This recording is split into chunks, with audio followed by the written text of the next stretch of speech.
I hit a $160 million lottery win from my family, and it was the best decision of my life. 1 week before Thanksgiving, my mother told me I was a shame to the family and banned me from dinner because my car was too old to be seen in the driveway. She did not know I had just become richer than everyone she was trying to impress combined. A few days later, I posted a photo that made her regret every single word, and then my phone exploded with 42 missed calls.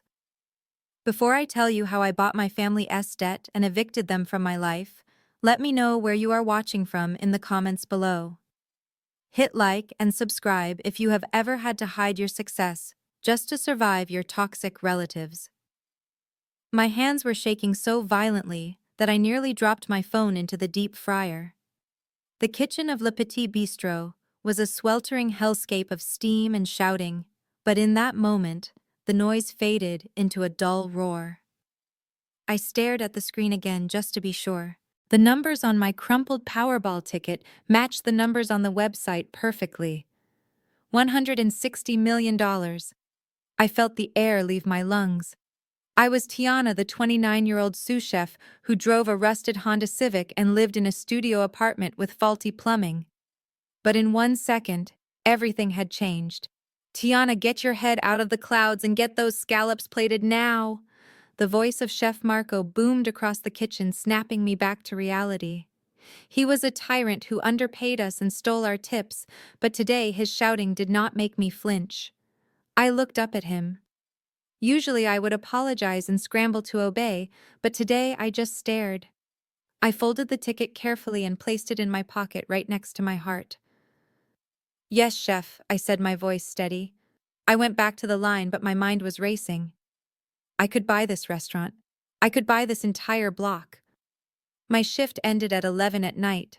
My back ached and I smelled like old grease and garlic. I walked out into the humid Atlanta night towards my car, praying it would start. As I turned the key and the engine sputtered to life, my phone rang. The screen flashed, Mom. My stomach tightened. Beatrice did not call to check on me. She only called when she needed something, or when she wanted to remind me of my failures. I took a deep breath, hoping to share my news. Maybe this would change things. Maybe money would finally make me worthy in her eyes. Hello, Mom. I started, but she cut me off immediately. Tiana, listened to me closely. We are finalizing the guest list for Thanksgiving next week. Your sister Chantel is bringing Brad's parents down from Connecticut. They are very wealthy people, Tiana. Old money. We cannot have any embarrassments. I gripped the steering wheel. What do you mean embarrassments, Mom? I mean you, Tiana. Beatrice's voice was cold and sharp. Look at your life. You are almost 30. You are unmarried. You work in a kitchen like help. And that car of yours is an eyesore. I do not want that rusted piece of junk parked in front of the house when the Wilsons arrive. It ruins the aesthetic.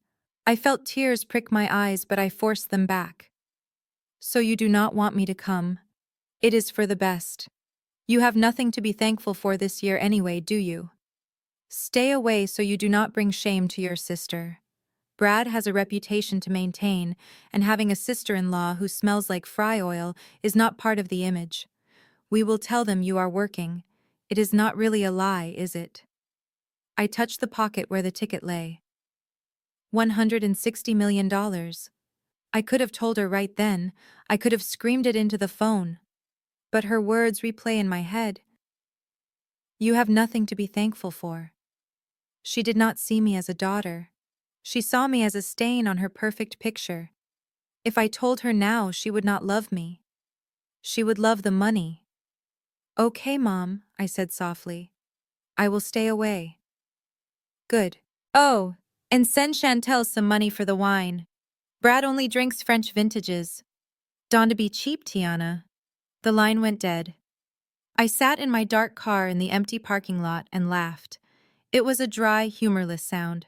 She was worried about my car ruining her aesthetic. She had no idea that I could buy her house and turn it into a parking lot if I wanted to. That call was the final nail in the coffin. I decided right then and there. They would not see a penny, not one single dime. The next morning I called Jalen. He was an old friend from high school who had become a top-tier asset protection lawyer in downtown Atlanta. We had not spoken in years, but I knew he was the only one I could trust. I took the bus to his office because my car would not start again. The receptionist looked at my worn-out sneakers and my hoodie with disdain. "Deliveries are in the back," she said without looking up from her computer. "I have an appointment with Mr. Brooks," I said, keeping my head high. "My name is Tiana." She scoffed and picked up the phone, dialing his extension slowly, as if she expected him to have me removed.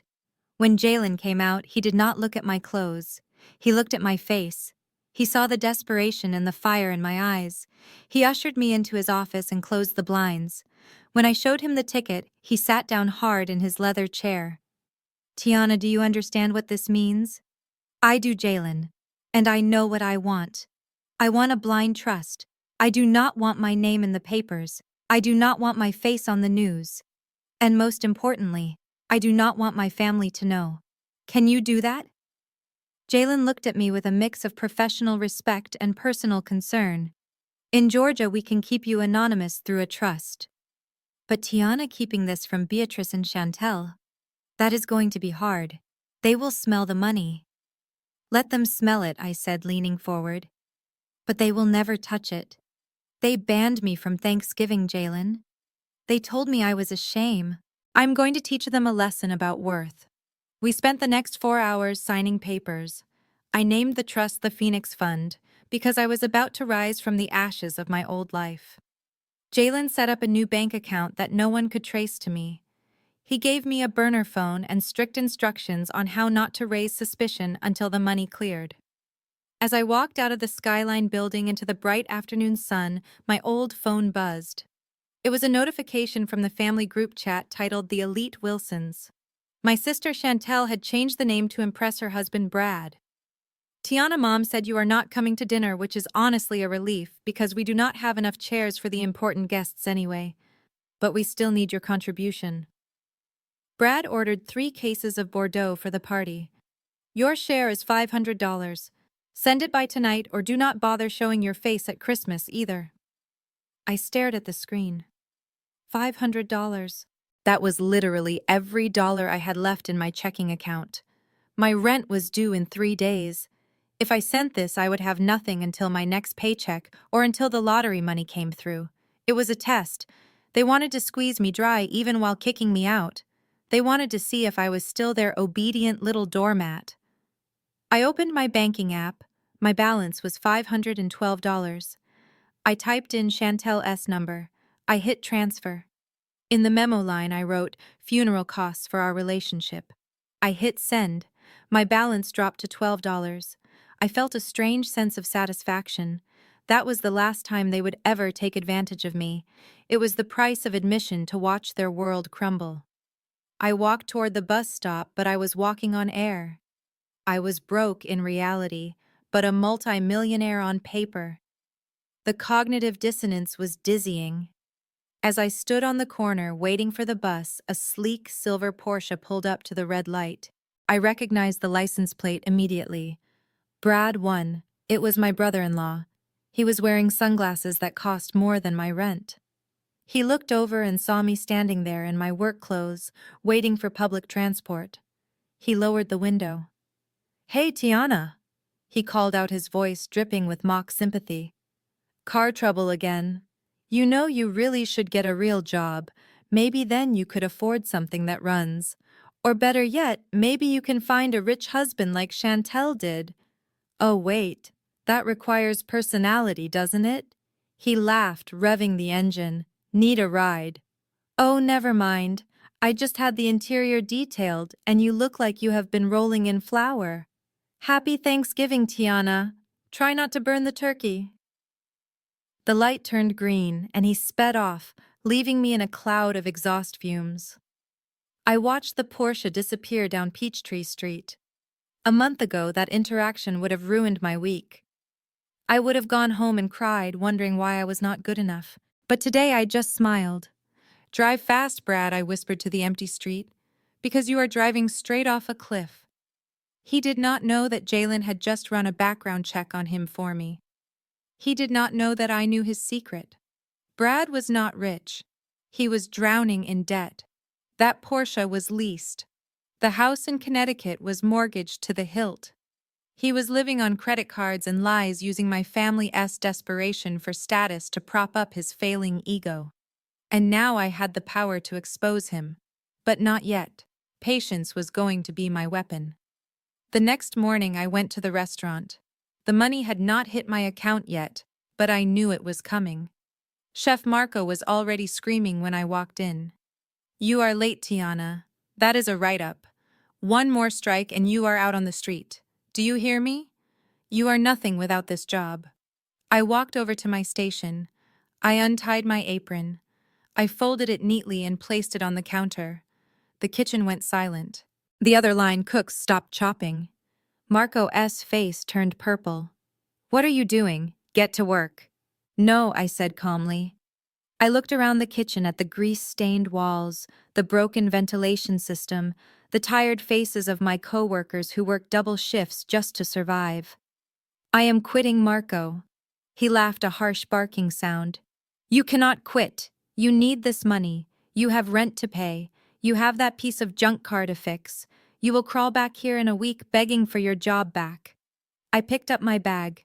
"I will not be crawling anywhere, Marco. And for the record, your risotto is bland and your leadership is toxic. Goodbye." I walked out the back door into the alleyway. The heavy metal door slammed shut behind me with a finality that felt like a gunshot. I took a deep breath of the cool autumn air. It smelled like garbage and city smog, but to me, it smelled like freedom. I walked home to my tiny apartment. I sat on my lumpy mattress and refreshed my banking app. And there it was. Pending deposit, $160 million. It was real.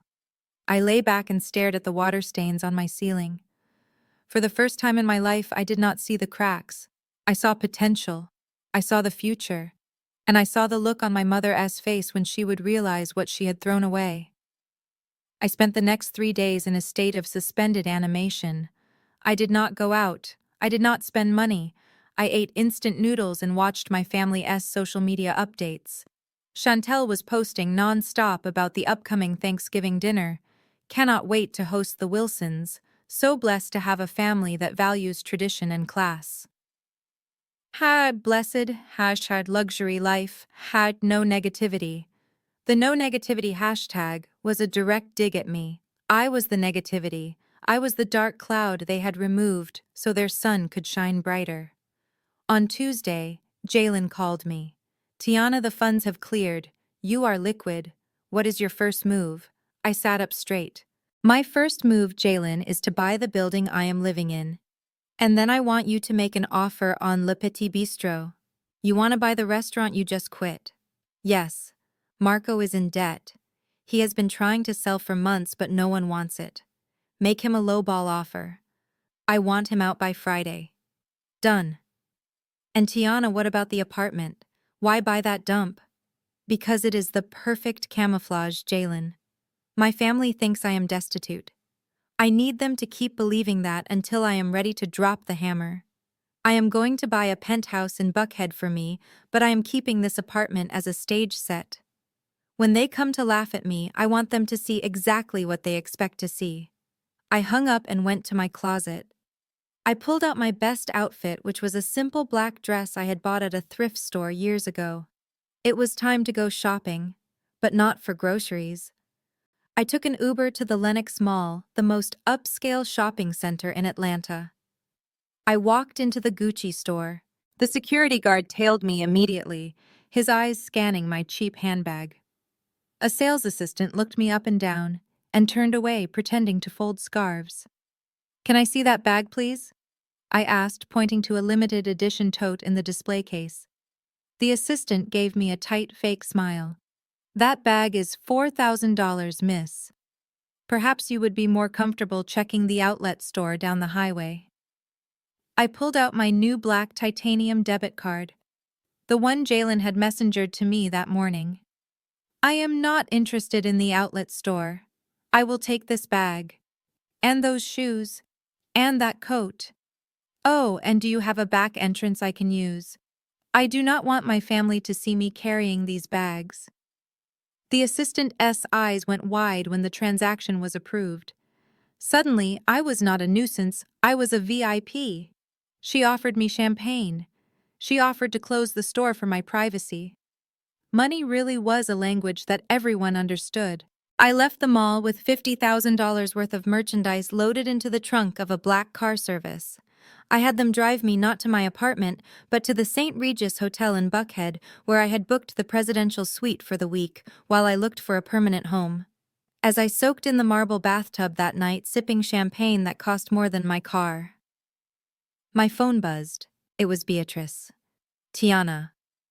I hope you are not sulking. Since you are not coming to dinner, the least you can do is come over tomorrow and help prep the vegetables. The maid called in sick, and Chantel does not want to ruin her manicure. Come around 10. Use the back door so the Wilsons do not see you if they are awake. I stared at the message.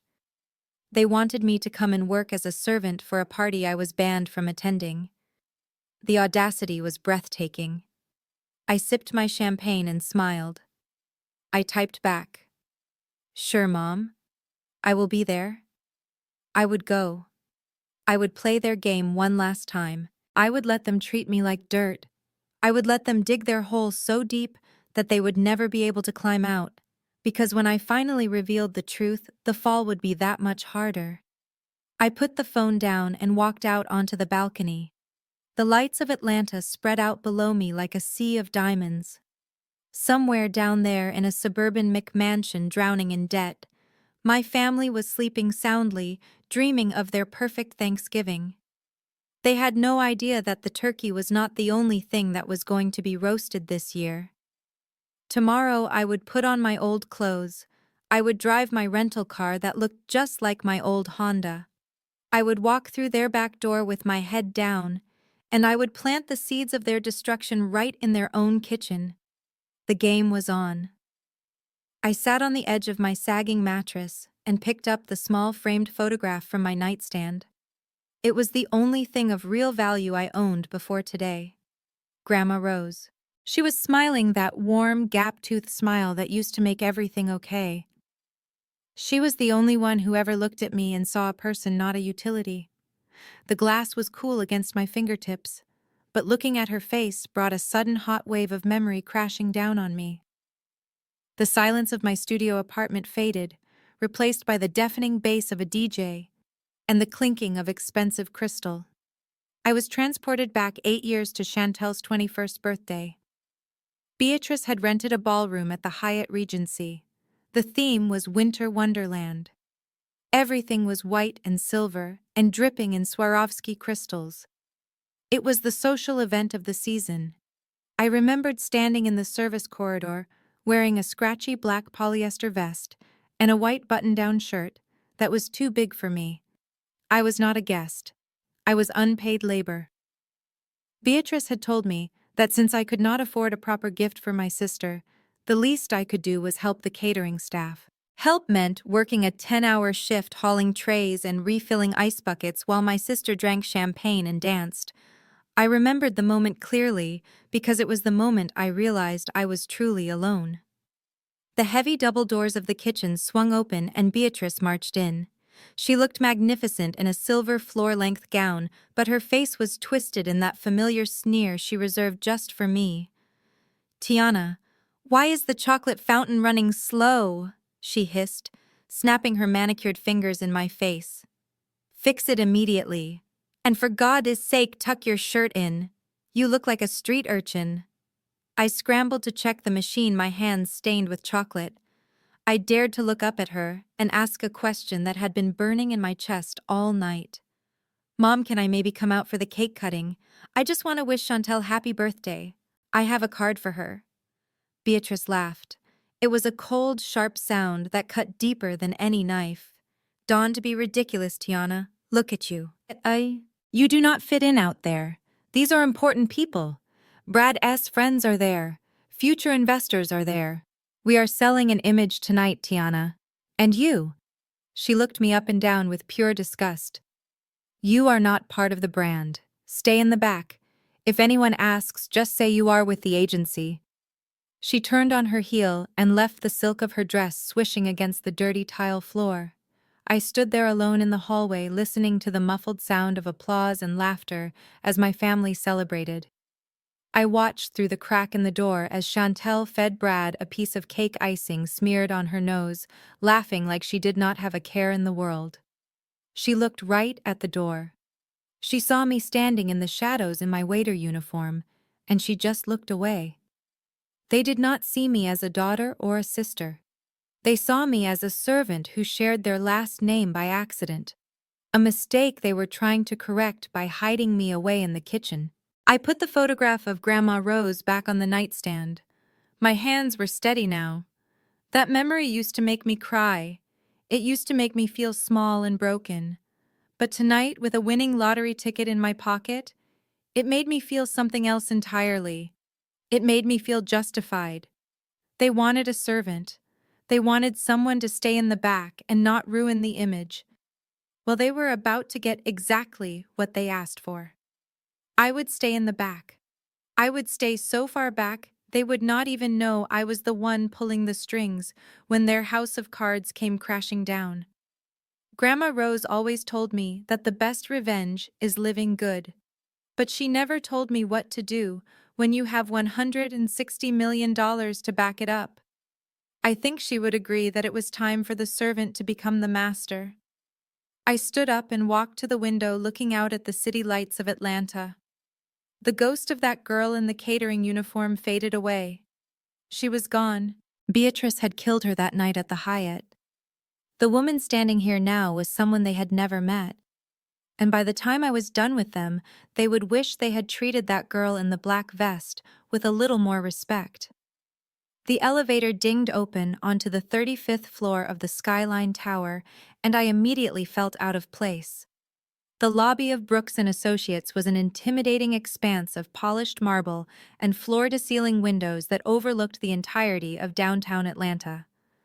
I clutched my battered purse to my chest, acutely aware of the grease stains on my jeans and the worn-out soles of my sneakers. I approached the reception desk where a woman with perfectly coiffed hair and a headset was typing furiously. She did not look up. I cleared my throat. "Excuse me, I have an appointment with Mr. Brooks." She finally raised her eyes, scanning me from head to toe with a look of practiced disdain. "Deliveries are downstairs," she said, her voice clipped. "The service elevator is around the back. Please use the correct entrance next time." I felt my face heat up. "I am not a delivery person. My name is Tiana Wilson. I am here to see Jalen Brooks. We went to high school together." She raised a skeptical eyebrow. "Mr. Brooks is a senior partner. He does not take walk-ins, especially not from personal acquaintances without an appointment. If you leave your number, I can have his assistant call you if he has time." She reached for a notepad, clearly intending to dismiss me, but before she could write anything, a door opened down the hall. Jalen stepped out, looking every bit the high-powered attorney in a tailored navy suit. "Tiana," he called out, his face breaking into a genuine smile. The receptionist's jaw dropped slightly as Jalen walked over and gave me a quick hug, completely ignoring my disheveled appearance. "I am so glad you called," he said, leading me past the stunned receptionist. "Come on back. Can I get you anything?" "Water. Coffee. Just water, please." I managed, my voice shaking slightly. Once we were in his office with the door closed and the blinds drawn, the friendly reunion vibe evaporated. Jalen sat behind his massive desk and looked at me seriously. "Okay, Tiana, you said on the phone it was urgent. Is everything okay? Are you in trouble?" I reached into my pocket and pulled out the ticket. My hand was trembling so much I had to set it on the desk and slide it across to him. "I need you to verify this, Jalen. And then I need you to make sure no one ever finds out it was me." He picked up the ticket, his eyes widening as he scanned the numbers. He pulled up the lottery website on his computer, checking back and forth. Then he leaned back in his chair, letting out a long, low whistle. 160 million. Tiana, this is life-changing. It is, I said, my voice hardening.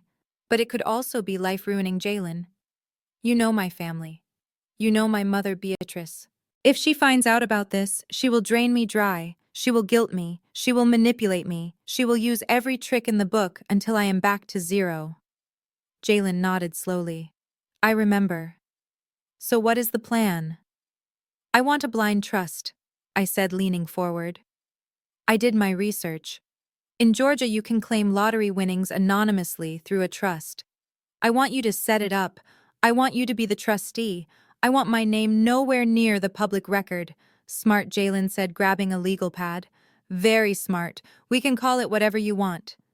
The Phoenix Fund, I said without hesitation, because I am burning my old life down and rising from the ashes. But Jalen, there is one condition, a non-negotiable one. Name it. This trust has to be bulletproof, not just from the public but from my family.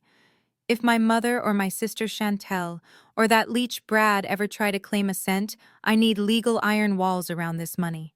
I want to be able to look them in the eye and say, I have nothing, and have the paperwork to prove it, until I am ready to reveal the truth on my own terms. Jalen started writing furiously. We can do that. We can set up layers of LLCs. We can make it so that even if they hired a private investigator, all they would find is a maze of corporate entities. You will be a ghost, Tiana. A very wealthy ghost. That is exactly what I want, I said, feeling the first real sense of relief I had felt in 24 hours.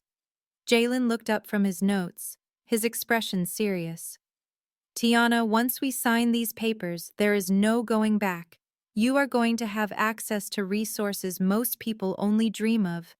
But you have to be careful. Money changes people, and it changes how people see you. I know, I said, thinking of the receptionist's sneer, and my mother's cold dismissal. I am counting on it, Jalen. I am counting on them not seeing me at all. Because while they are looking at the poor sous chef in the old clothes, I'm going to be buying their world right out from under them. Let's get to work, he said, opening a fresh file. As I watched him draft the documents that would secure my freedom, I knew I had made the right choice. My family thought I was nothing, a failure, a disappointment. They were about to find out just how expensive it was to underestimate me. The girl who used to serve their drinks was about to own the bar, and the tab was finally coming due. I stepped out of the climate-controlled lobby of the Skyline Tower, and the humid Atlanta heat hit me like a physical weight. It was a stark reminder that I had not actually left my old life behind yet. I was still Tiana the sous chef with the broken car and the empty bank account, at least for a few more days. I clutched the folder containing copies of the trust documents to my chest, feeling the sharp edges of the paper through the thin fabric of my hoodie. It was my armor, my shield. My phone buzzed in my pocket, violently vibrating against my hip. I knew who it was before I even looked. It was the family group chat. My sister Chantel had renamed it the Elite Wilsons 3 months ago, after Brad got a promotion that I was pretty sure he had lied about. I pulled the cracked screen out of my pocket and squinted against the afternoon sun. The message from Chantel popped up. Tiana, Mom told me she uninvited you from Thanksgiving.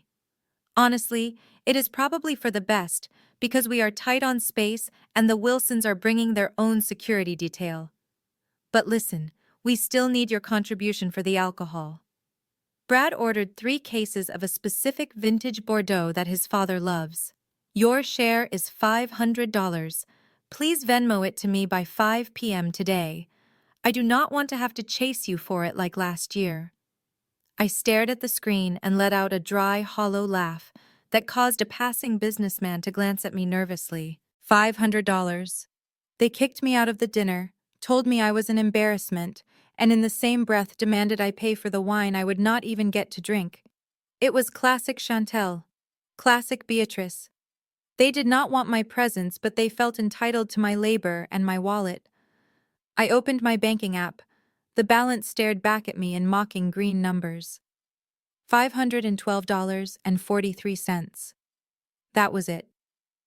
That was everything I had to my name until my next paycheck from the restaurant or until the lottery funds cleared. If I sent this, I would have barely enough for bus fare and a cup of noodles. My rent was due in 4 days. If the trust money hit a snag, I would be evicted. A sane person would have said no. A sane person would have texted back that they could not afford it. But I was not feeling sane. I was feeling something colder and more dangerous. I was feeling the burn of a bridge I was about to light on fire. This was not a contribution. This was a severance package. This was the fee to exit a lifetime of manipulation. I wanted them to take my last dime. I wanted them to wring me dry one final time so that when I stood before them as a multimillionaire, I could look them in the eye and know that I owed them absolutely nothing. I tapped the transfer button. I typed in $500. In the memo line where usually I would put Thanksgiving or for wine, I typed something different. I typed funeral costs. I hit send. The screen refreshed. Balance $12.43. I was technically broke. I had no car. I had a family who hated me. And I had $12. But as I walked toward the bus stop feeling the pavement burn through the thin soles of my sneakers, I felt lighter than I had in years. I had just bought my freedom for $500.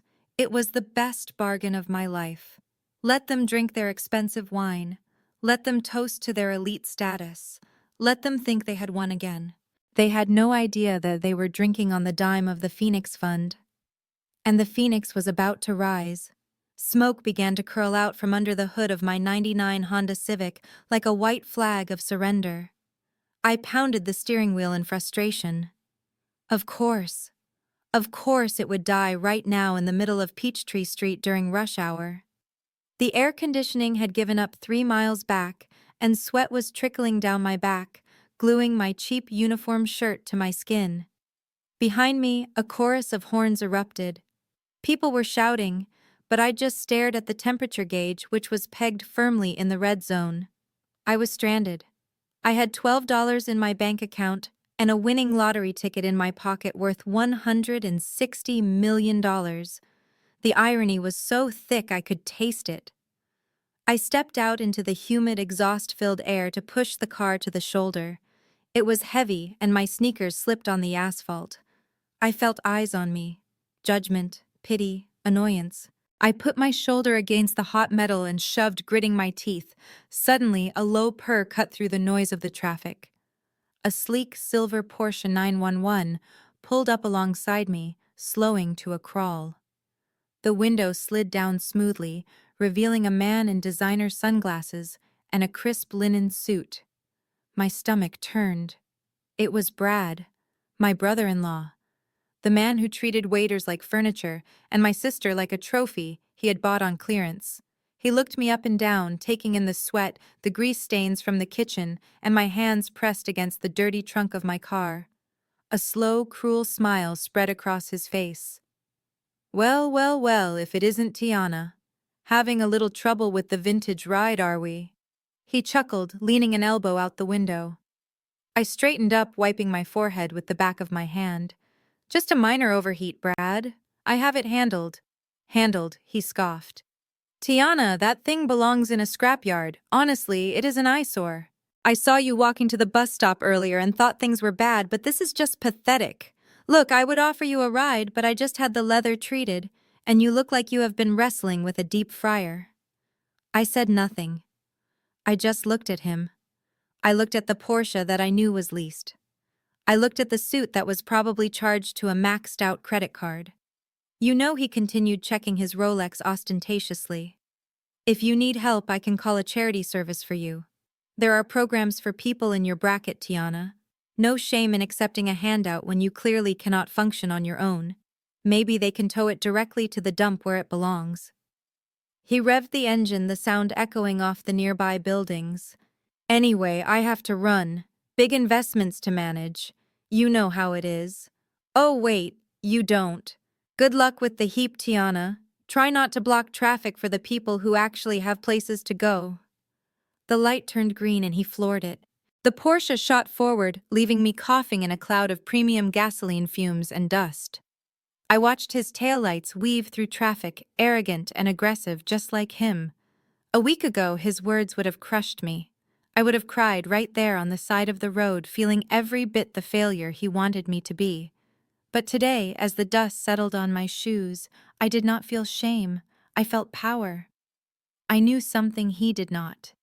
I knew that while he was driving a car he did not own to a house he could not afford, I was standing there with the means to buy his entire life 10 times over. He called me a charity case, but in reality, he was the one living on borrowed time and other people's money. I wiped the grit from my face and smiled a cold, hard smile that didn't reach my eyes. "Keep laughing, Brad," I whispered to the empty air. "Drive fast. Enjoy the leather seats. Because very soon, I am going to repossess everything you think makes you better than me. And when you are the one standing on the side of the road with nothing, I won't even slow down." It happened at 4:30 in the morning. The phone did not ring. It just vibrated once against the plywood nightstand. A single notification from the secure banking app Jalen had installed. The screen glowed in the darkness of my studio apartment, illuminating the water stains on the ceiling. I unlocked it. There it was. The Phoenix Fund. Balance $106,000,042 after taxes. I stared at the number for a long time. I counted the zeros. I refreshed the page. It was still there. I did not scream. I did not dance. I did not call anyone. I just sat on the edge of my bed and listened to the dripping faucet in the bathroom. It sounded different now. Yesterday it sounded like poverty, a constant reminder of everything I could not afford to fix. Today it sounded like a metronome, a countdown, tick-tock. I got up and showered. The water was lukewarm, but I did not care. I put on my uniform. The white chef's coat was stained with old tomato sauce and burn marks on the sleeves. Usually I hated putting it on. It felt like a straitjacket binding me to a life of servitude. Today, it felt like a costume. I was an actress playing the role of Tiana, the struggling sous chef, and this was my final performance. I took the bus to work. I sat in the back, clutching my bag against my chest. I looked at the tired faces of the people around me. I wanted to tell them. I wanted to stand up and shout that I could buy this whole bus line. But silence was expensive, and I was willing to pay the price. Keeping this secret was the only way to protect it. Le Petit Bistro was already chaos when I walked in. The heat hit me like a physical wall. Chef Marco was red-faced, screaming at the dishwasher about water spots on the wine glasses. He turned his rage on me the moment I crossed the threshold. "You are late, Wilson. That is 5 minutes docked from your pay. And do not think you are leaving early tonight. We have a full house. Get on the prep line." I walked past him to his office. It was a cramped glass box that smelled of stale cigars and unwashed laundry. I placed a plain white envelope on his desk. "What is this?" he barked, not even looking up from his inventory sheets. "It is my resignation, chef." He laughed. A wet, dismissive sound that used to make me shrink. "You cannot quit. You need this job. You have rent. You have that piece of junk car. Where are you going to go? Another kitchen. You will never make sous chef anywhere else in this city." I looked him in the eye. My face was a mask of perfect, practiced sadness. I lowered my head just enough to look defeated. "I have to go home, chef. Back to the country. My grandmother is sick. I cannot stay in the city anymore. It is too expensive. I cannot make it here." It was a lie. Grandma Rose had been dead for years, but Marco bought it because it fit his narrative of me, the failure, the girl who couldn't hack it. He sneered, leaning back in his chair with a look of supreme satisfaction. "Fine, go. Run back to the country. You were never cut out for a real kitchen anyway. Leave your apron. Do not expect a reference, and do not come crawling back when you realize you made a mistake." I untied the apron. The knot gave way easily. I folded it and left it on the stainless steel counter next to his dirty coffee mug. I walked out the back door into the alley. The heavy metal door clicked shut behind me. The sun was setting, painting the Atlanta sky in shades of bruised purple and gold. I took a deep breath. I was unemployed. I was homeless technically since my lease was up in 2 days. And I was the richest woman in this zip code. I walked toward the subway, not looking back. Marco thought he had broken me. My family thought I was destitute. They were all sleeping peacefully in their assumptions. They did not know that the sky was darkening. The storm was coming, and I was the one bringing the rain. 3 days after I walked out of Le Petit Bistro, I walked back in through the front door. The hostess stand was empty, and the sound of Chef Marco screaming echoed from the kitchen. He was yelling at Maria, the elderly dishwasher who had slipped me extra bread when I was broke. His voice used to make my stomach turn, but today it just sounded like static. I pushed open the swinging doors. The kitchen went silent. Marco spun around, his face red and sweaty. When he saw me, a smug grin spread across his face. Well, well, well. Look who it is. I told you would be back. Run out of money already, Tiana. Ready to beg for your spot on the line. I stood tall, wearing a sharp black blazer instead of my grease-stained uniform. I am not here to beg, Marco. And I am not here to work. He laughed, wiping his hands on his dirty apron. Then get out of my kitchen. This area is for staff only. Customers wait in the front. Not that you can afford to eat here. Behind me, the door swung open again. Jalen walked in holding a thick leather portfolio. He looked impeccable in a charcoal suit that cost more than the restaurant's monthly revenue. Mr. Rozzi. Jalen said, his voice smooth and commanding. My name is Jalen Brooks. I represent the Phoenix Fund. Marco blinked, confused. I do not know any Phoenix Fund. I am busy. Get out. Jalen placed a single sheet of paper on the stainless steel pass. I think you will want to read this. As of 9 this morning, the Phoenix Fund has purchased the outstanding lien on this property as well as your business loans from the bank. You were in default, Mr. Rozzi. The bank was quite happy to offload the debt. Marco picked up the paper. His hands started to shake. What does this mean? It means, Jalen said, gesturing toward me, that you are standing in Ms. Wilson's kitchen. Marco looked at me, his eyes bulging. You bought my restaurant. With what money? You are a broke-line cook. It does not matter where the money came from, Marco, I said, stepping forward until I was right in his face. What matters is that you are trespassing. You are fired. He sputtered, looking around the kitchen for support. The other cooks were staring, mouths open. Maria had stopped scrubbing a pot. You cannot fire me. I am the chef. This place is nothing without me. This place is a health code violation waiting to happen, I countered. And your risotto is still bland. Pack your knives, Marco. You have 5 minutes before I call security. He threw his apron on the floor, cursing as he stormed past me. The kitchen was dead silent. I looked at the staff. They looked terrified, expecting the axe to fall on them too. I walked over to Maria. She flinched as I approached. I took her rough, wet hands in mine. Maria, I said, my voice softening, you are not fired. None of you are. In fact, everyone here just got a 20% raise. And Maria, you are not washing dishes anymore. You make the best empanadas I have ever tasted. Starting tomorrow, you are on the prep line. Tears welled in her eyes. Thank you, Tiana. Thank you. I turned back to the room, feeling a surge of pride I had never known.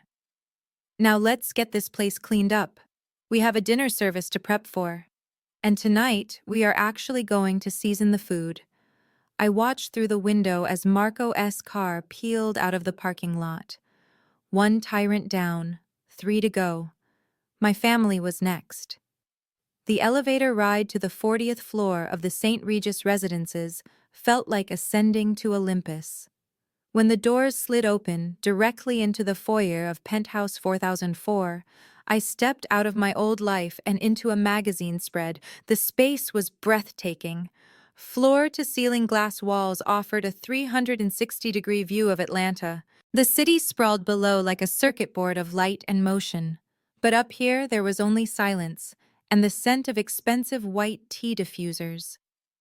I walked across the Italian marble floors, my cheap sneakers squeaking slightly in the quiet. This was not just an apartment. It was a statement. The living room was larger than the entire house I grew up in. A white grand piano sat in the corner, though I did not know how to play.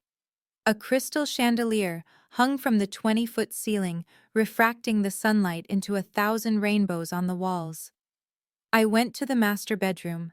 The bed was enormous, draped in linens, with a thread count higher than my monthly income used to be. The walk-in closet was the size of a studio apartment lined with cedar shelves and velvet-lined drawers. It was currently empty save for the few luxury items I had bought at the mall. They looked lonely in the vast space, but I knew that would change. I walked out onto the terrace. The wind whipped my hair around my face. I looked down at the tiny cars crawling along Peachtree Road. Somewhere down there in the smog and the noise was my old apartment. The contrast was dizzying. Just days ago I was taping plastic over my windows to keep out the draft.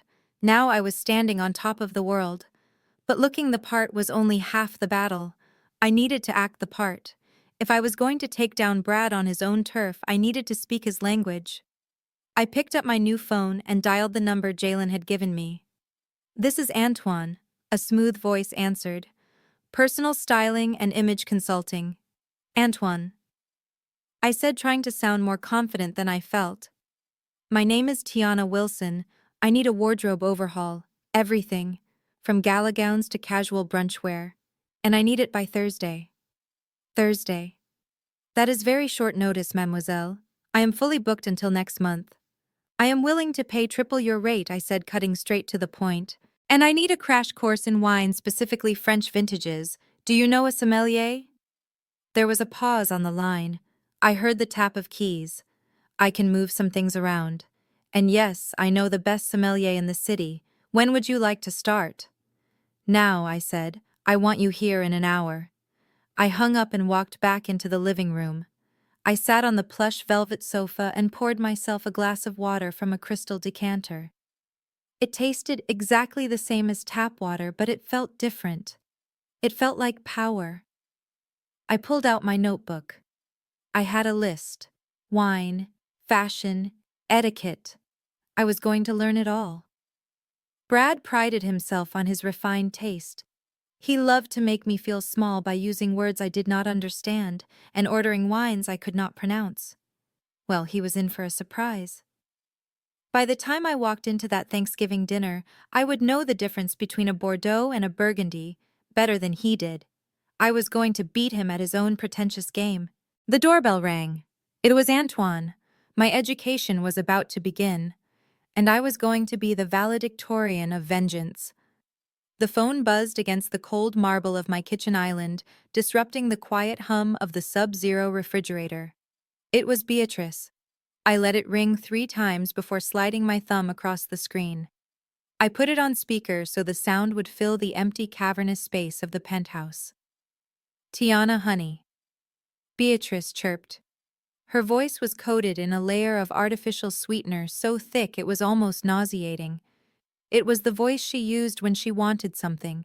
It was the voice she used on her wealthy friends before talking behind their backs. "I hope you are not still sulking about our little talk the other day. You know stress makes you age faster." "I am fine, Mom," I said, picking up a crystal flute of sparkling water.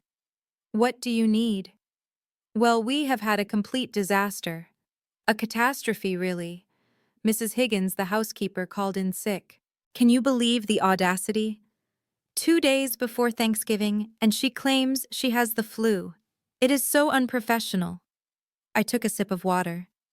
"That is too bad. I hope she feels better." Beatrice sighed a long, dramatic exhale that rattled the speaker. "The point is, Tiana, we are in a bind. Chantel is absolutely useless in the kitchen, you know that. She just got a fresh set of acrylics, and she cannot risk chipping them. And Brad? Well, Brad is busy entertaining his parents. He cannot be expected to baste a turkey." I waited. I knew exactly where this was going, but I wanted her to say it. I wanted to hear the words leaving her mouth. "So we were thinking."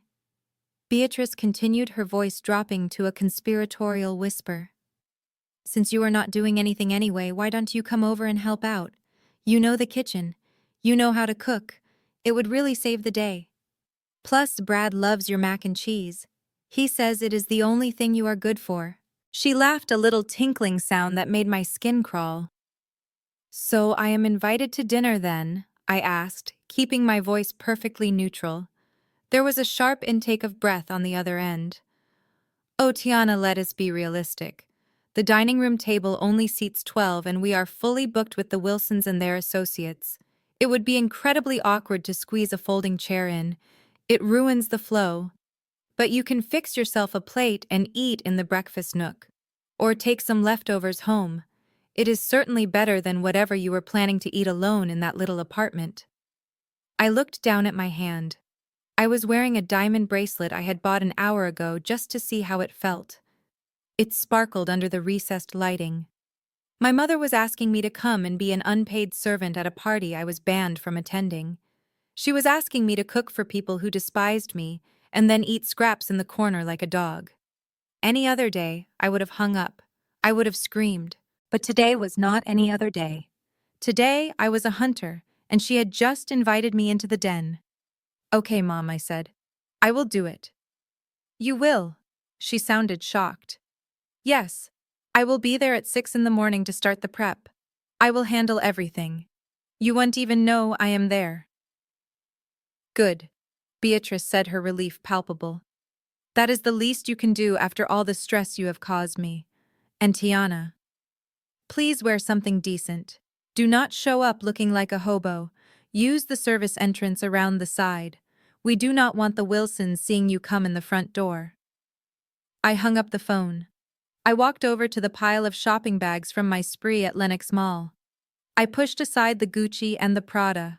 I dug into my suitcase and pulled out my old work clothes. The jeans were frayed at the hems, the shirt was stained with bleach, my sneakers had holes in the toes. I held them up against the backdrop of the Atlanta skyline. This was my costume. This was my armor. Beatrice wanted a servant. She wanted a ghost. I would give her exactly what she asked for. I would be invisible. I would be silent. And while they were stuffing their faces with my food, I would be tightening the noose around their financial necks. I tossed the old clothes onto the velvet sofa. Tomorrow I would play the role of the dutiful daughter one last time. And it would be a performance worthy of an Oscar. Lenox Square Mall was a cathedral of capitalism, where the air smelled of expensive perfume and leather. I walked in wearing a hoodie and leggings, looking like I had taken a wrong turn on my way to a discount store. I kept my head down, pulling the hood up slightly. I needed the weapon for my final blow. The dress. The one that would say I own this town without me having to speak a word. I slipped into the Gucci boutique. The security guard tracked me immediately, his hand hovering near his belt. I ignored him and moved toward the back where the evening wear was displayed. There it was. A floor-length gown made of midnight blue silk with crystals hand-sewn into the bodice. It looked like a starry night. It looked like $20,000. I reached out to touch the fabric, and that is when I heard a voice that made my blood freeze. "Oh my God, is that Tiana?" I spun around. Standing near the handbags was Keisha, Chantel's best friend and the biggest gossip in Atlanta. She was holding a purse that cost more than my old car, looking at me with a mixture of confusion and amusement. Panic flared in my chest. If she saw me buying this dress, if she saw the black card, the game was over. She would call Chantel immediately. The surprise would be ruined. The leverage would be gone. I had to think fast. I slumped my shoulders. I dropped my eyes to the floor. I transformed instantly back into the beaten-down sister. "Hey, Keisha," I mumbled, shifting my weight nervously. Keisha walked over, looking me up and down with a sneer. "What are you doing in here, Tiana? Did you get lost on your way to the food court? Or are you applying for a janitorial position?" I forced a weak smile. "Actually, I am doing a favor for Chantel. She sent me to pick up a scarf she ordered. You know how busy she is with the Thanksgiving prep? She did not have time to come herself, so she sent me." Keisha laughed, a high-pitched sound that grated on my nerves. "Of course she did. Chantel always has you running her errands, doesn't she? Well, make sure you do not touch anything else. You might stain the merchandise." She turned back to the handbags, dismissing me as if I were a piece of furniture. I waited until she walked to the register to pay for a keychain. As soon as she was out the door, I straightened my spine. I signaled the sales associate who had been watching the exchange with a bored expression. "I would like to try this on," I said, pointing to the blue gown. "And I will need it altered by tomorrow morning." The associate looked skeptical. "Miss, that dress is $20,000, and alterations on such short notice are—" I cut her off by sliding the black titanium card onto the glass counter. It made a heavy, authoritative clink. "Money is not an issue, and discretion is non-negotiable. If anyone asks, I was never here. Do we have an understanding?" The associate looked at the card, then at me. Her entire demeanor shifted.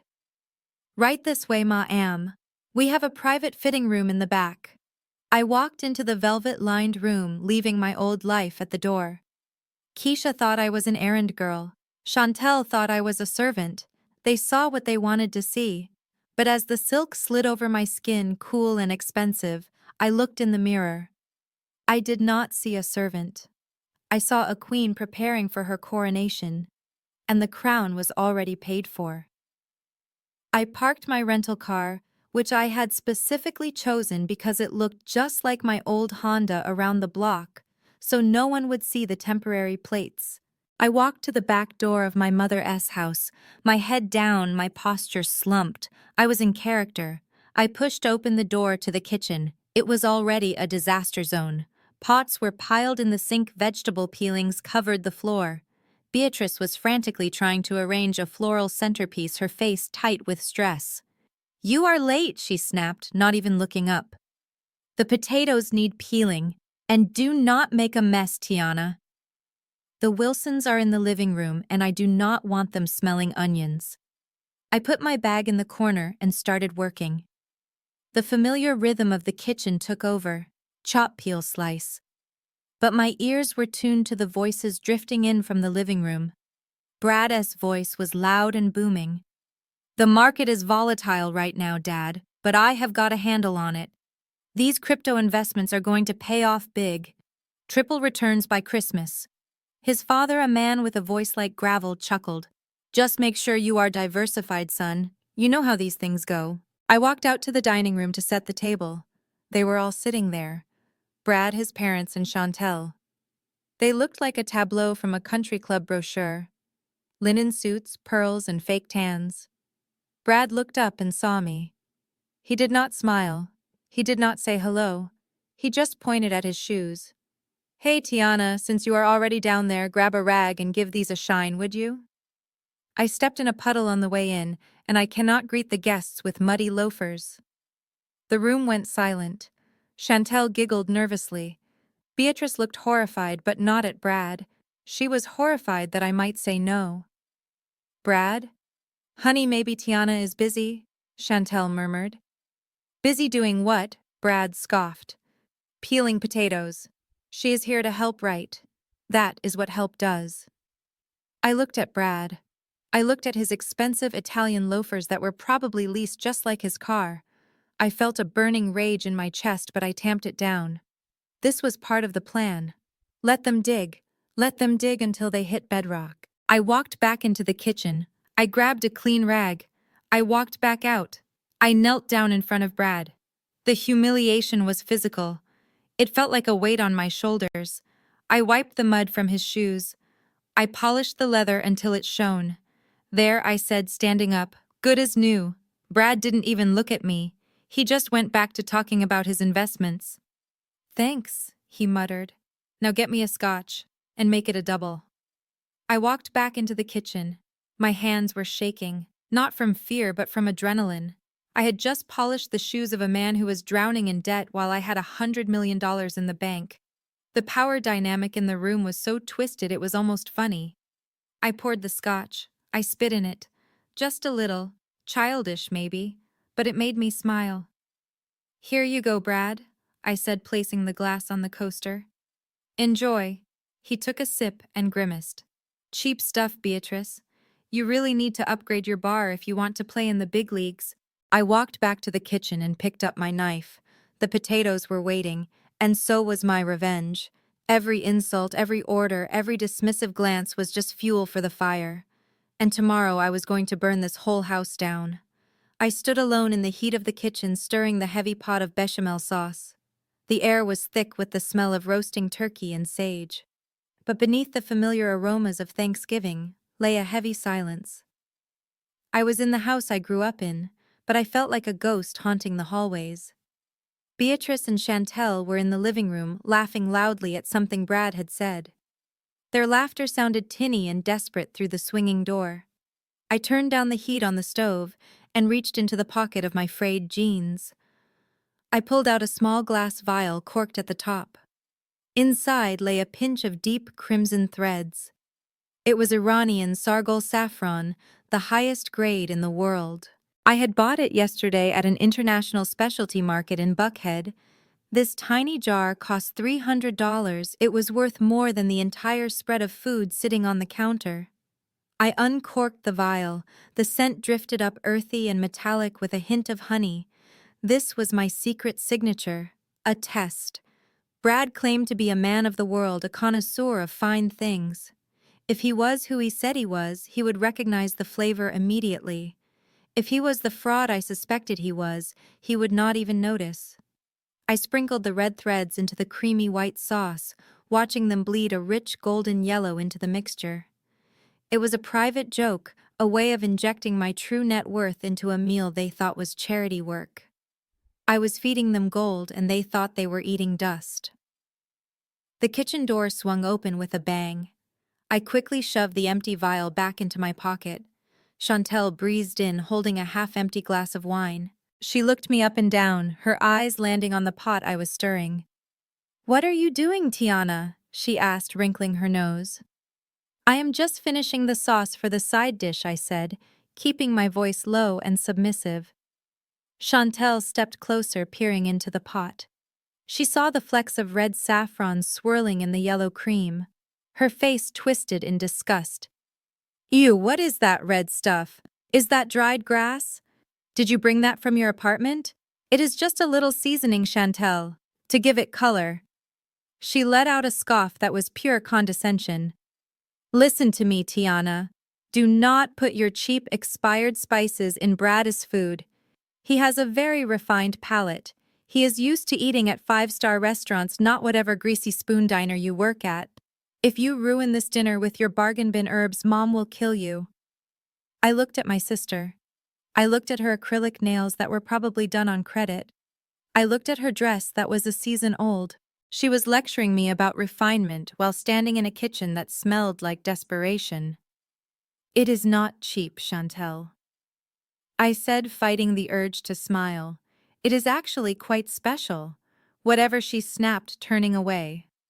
"Just do not mess it up, and try to be quiet. Brad is telling a story about his time in the Hamptons, and the noise of your cooking is distracting him."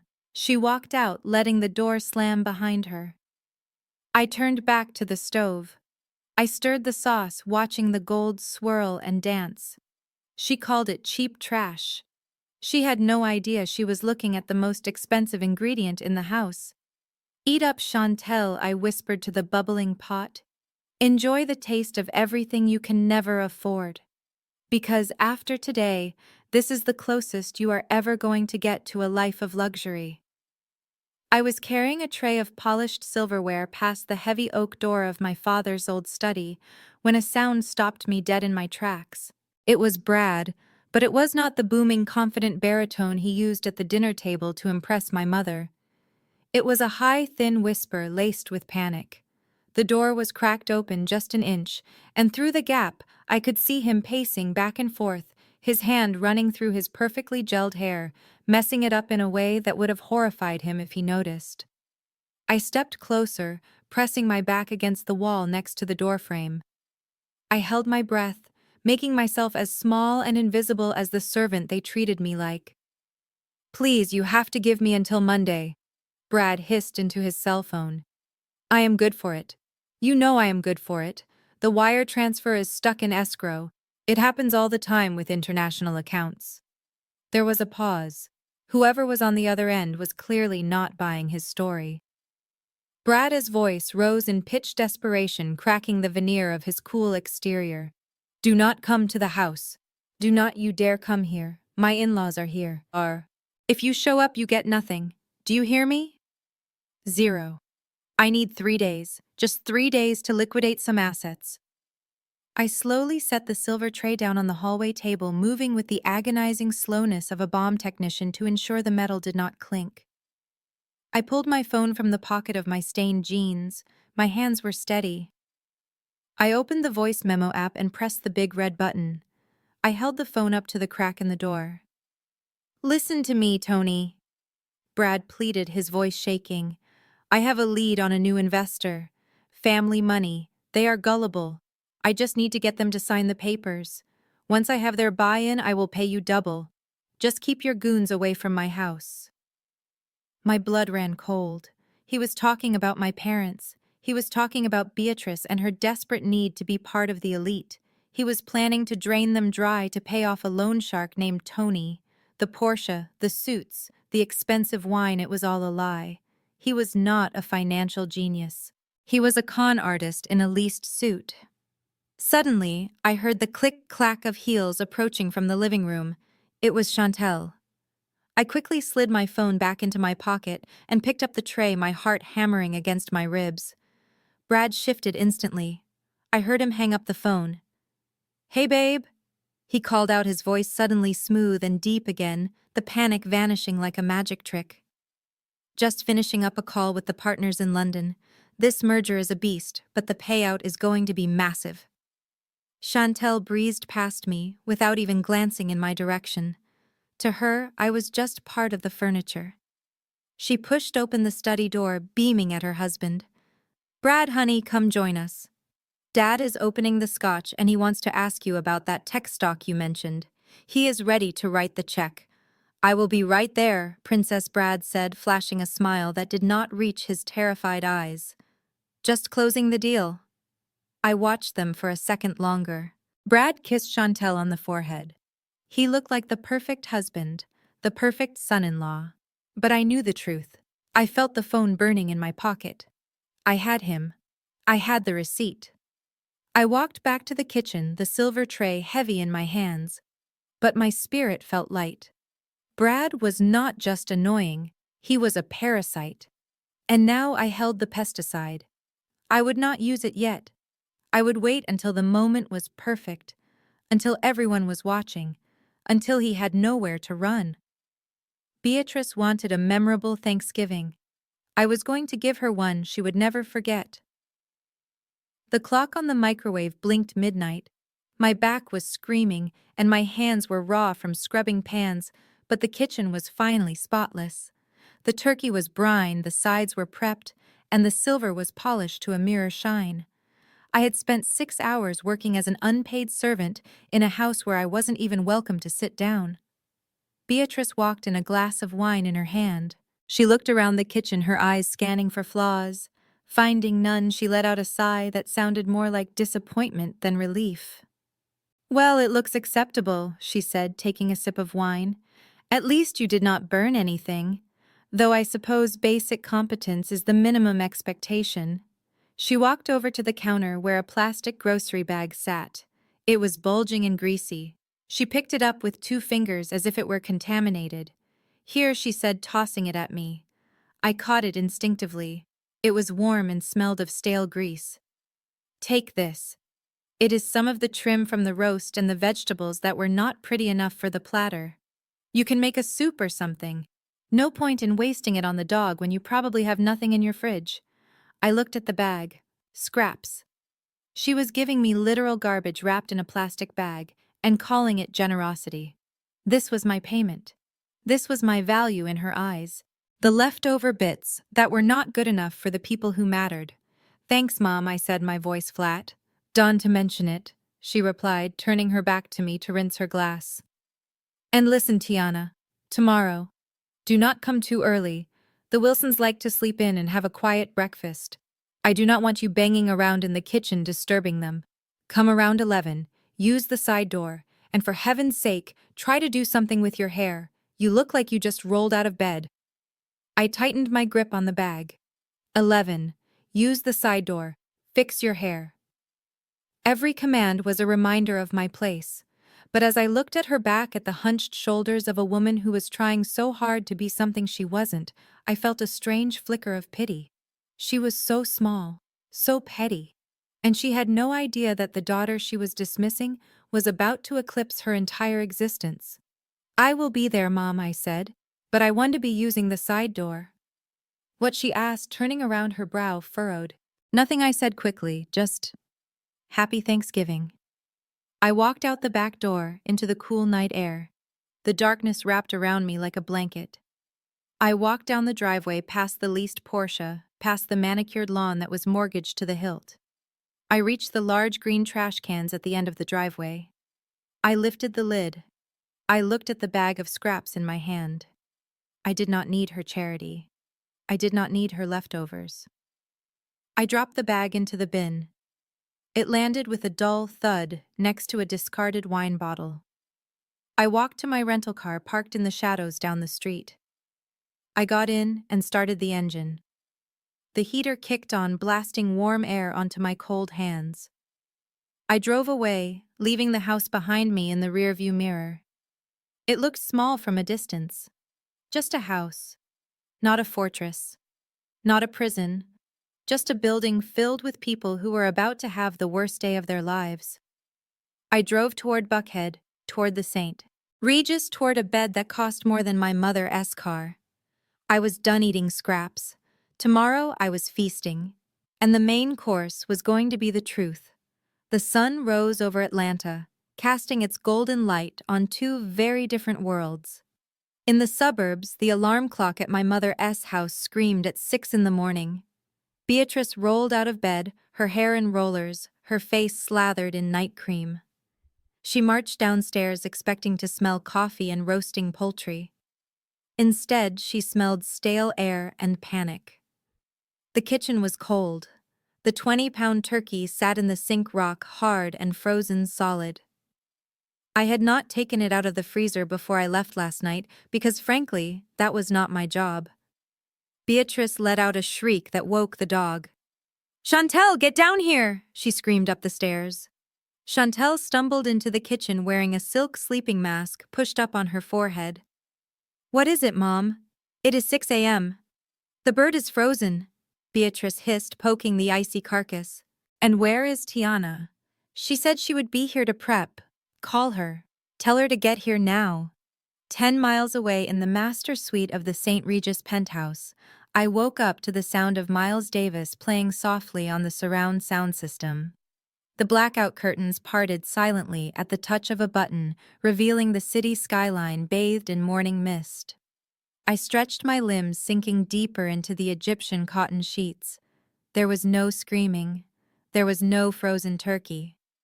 I walked into my kitchen, which was gleaming and white. A private chef named Andre was already there, quietly chopping truffles for the stuffing. He looked up and smiled. "Good morning, Ms. Wilson. Your cappuccino is ready on the counter, and the masseuse will be here at 9 for your hot stone treatment." "Thank you, Andre," I said, taking the warm cup. It tasted like heaven. Back in the suburbs, hell was breaking loose. Brad's mother.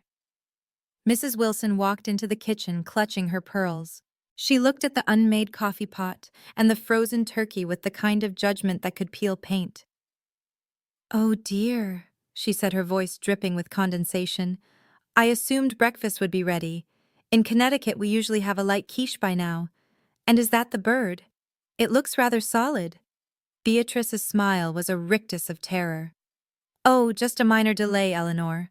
Our help is running late. You know how unreliable they can be. Chantel, make Mrs. Wilson some tea." "Now." Chantel groaned, looking at her long manicured nails. "But Mom, I cannot use the kettle. I might break a tip." I sat on my velvet sofa sipping my cappuccino while the masseuse set up her table on the terrace. My phone buzzed on the marble coffee table. It was Beatrice. Then Chantel. Then Beatrice again. I watched the screen light up, dancing with their desperation. I did not touch it. I let it ring. This was the silence I had bought. This was the peace I had paid for. They were drowning in the chaos of their own making, waiting for the servant to come and save them. But the servant was dead. and the woman who replaced her was getting a massage. I turned my phone face down. Let them panic. Let them sweat. Today I was not peeling potatoes. Today I was being peeled like a grape. The doorbell of the penthouse chimed a soft, melodious sound that signaled the start of my real Thanksgiving. I opened the heavy double doors myself. Standing there were not social climbers or judgmental relatives, but the people who had actually been there when I had nothing. Jalen was first holding a bottle of aged whiskey and wearing a relaxed linen shirt instead of his usual power suit. Behind him was Maria, the dishwasher, turned prep cook, wearing a beautiful floral dress I had never seen before. Next to her were Carlos and Sam, the line cooks, who had kept me laughing during the worst shifts of my life. And finally, Andre, the private chef, stepped out from the kitchen, wiping his hands on a pristine white towel to greet the guests. "Welcome," I said, opening my arms wide. "Welcome to my home." Maria stepped inside, her eyes wide as she took in the soaring ceilings and the panoramic view of the city. "Dios mío, Tiana," she whispered, clutching her purse. "It is like a palace. Are you sure we are allowed to be here?" I laughed, taking her hand. "You are more than allowed, Maria. You are the guests of honor. This place is just a building. You guys are the ones who make it a celebration." I led them into the living room, where a table had been set up not with stiff formal china, but with comfortable seating and platters of gourmet appetizers that looked like art but tasted like comfort. There were no assigned seats, no dress code, no tension. Jalen poured drinks for everyone. A toast, he said, raising his glass, to Tiana. "The woman who proved that you can take the girl out of the kitchen, but you cannot take the fire out of the girl. And to the Phoenix Fund for making sure the fire burns the right people." We clinked glasses. The sound was a cheerful ring, not the polite hollow tink of my mother's crystal. The food was incredible. Andre had outdone himself, but he insisted that Maria critique his empanadas. They stood by the kitchen island laughing and arguing good-naturedly about the proper ratio of cumin to paprika. Carlos and Sam were lounging on the Italian leather sofa, marveling at the softness and telling stories about Marco's face when I fired him. I looked around the room. There was no pretense here. No one was trying to impress anyone else. No one was worried about networking or status or what the neighbors would think. We were just people sharing a meal and a moment of genuine joy. Maria came over and sat beside me, taking my hand in hers. "Tiana," she said, her eyes shining, "you deserve this. All of it. You worked so hard, and you never forgot us. Most people, when they get money, they disappear. But you bring us up with you. That is a good heart." I squeezed her hand back, fighting the sting of happy tears. "You guys were my family when my real family treated me like a stranger, Maria. I could never forget that. We ate until we were stuffed. We laughed until our sides hurt. We danced to old-school R&B in the middle of the living room, the city lights swirling around us like our own private disco ball. It was the best Thanksgiving of my life. And the best part was knowing that 10 miles away in a cold house with a frozen turkey, my mother was probably screaming at a dial tone. The contrast made the champagne taste just a little bit sweeter. While I was sipping champagne in Buckhead, the atmosphere at my mother's house in the suburbs had curdled into a toxic stew of heat and humiliation. The dining room was sweltering because the HVAC system had chosen this exact moment to malfunction. Sweat beaded on Beatrice's forehead, threatening to melt her foundation, as she marched out of the kitchen, holding the turkey platter like a sacrificial offering. "Here we are," she announced, her voice high and brittle. "The pièce de résistance." She set the bird down in front of Mr. Wilson, Brad's father. He was a man who wore his wealth like a suit of armor, and he looked down at the turkey with an expression of polite horror. It was a disaster. The skin was blackened to a crisp on one side and pale on the other. The meat had pulled away from the bones, revealing a texture that looked less like poultry and more like driftwood. Chantel had been responsible for monitoring the oven, but she had been too busy locking herself in the bathroom to stage Instagram photos to notice the temperature spike. Brad stood up to carve the turkey, a forced smile plastered on his face. He picked up the electric knife and pressed it into the breast. A puff of dry steam escaped. The meat crumbled under the blade, flaking off in gray shards. The sound of the motor straining against the dry meat filled the silent room. Mrs. Wilson placed her napkin over her mouth and cleared her throat delicately. "Oh my. It does seem a bit arid, doesn't it, Bradley? Perhaps we should just focus on the sides, dear. I am not sure my digestion can handle that." The silence that followed was deafening. Brad turned off the knife. His face went from a forced smile to a mask of pure fury. He looked at his parents, who were exchanging glances that clearly said they wanted to leave. Then he looked at Beatrice. "This is a joke, right?" Brad said, his voice dangerously low. "Beatrice, you told me you had this handled. You told me this was going to be a 5-star meal. I am trying to talk business with my father and you serve him jerky." Beatrice stammered, wringing her hands together. "It was the oven, Brad. The thermostat is broken. And Tiana was supposed to prep it. She was supposed to be here to help." Brad slammed the knife down onto the table, making the silverware jump. "Tiana is not here, Beatrice. You are. This is your house. You wanted to play hostess.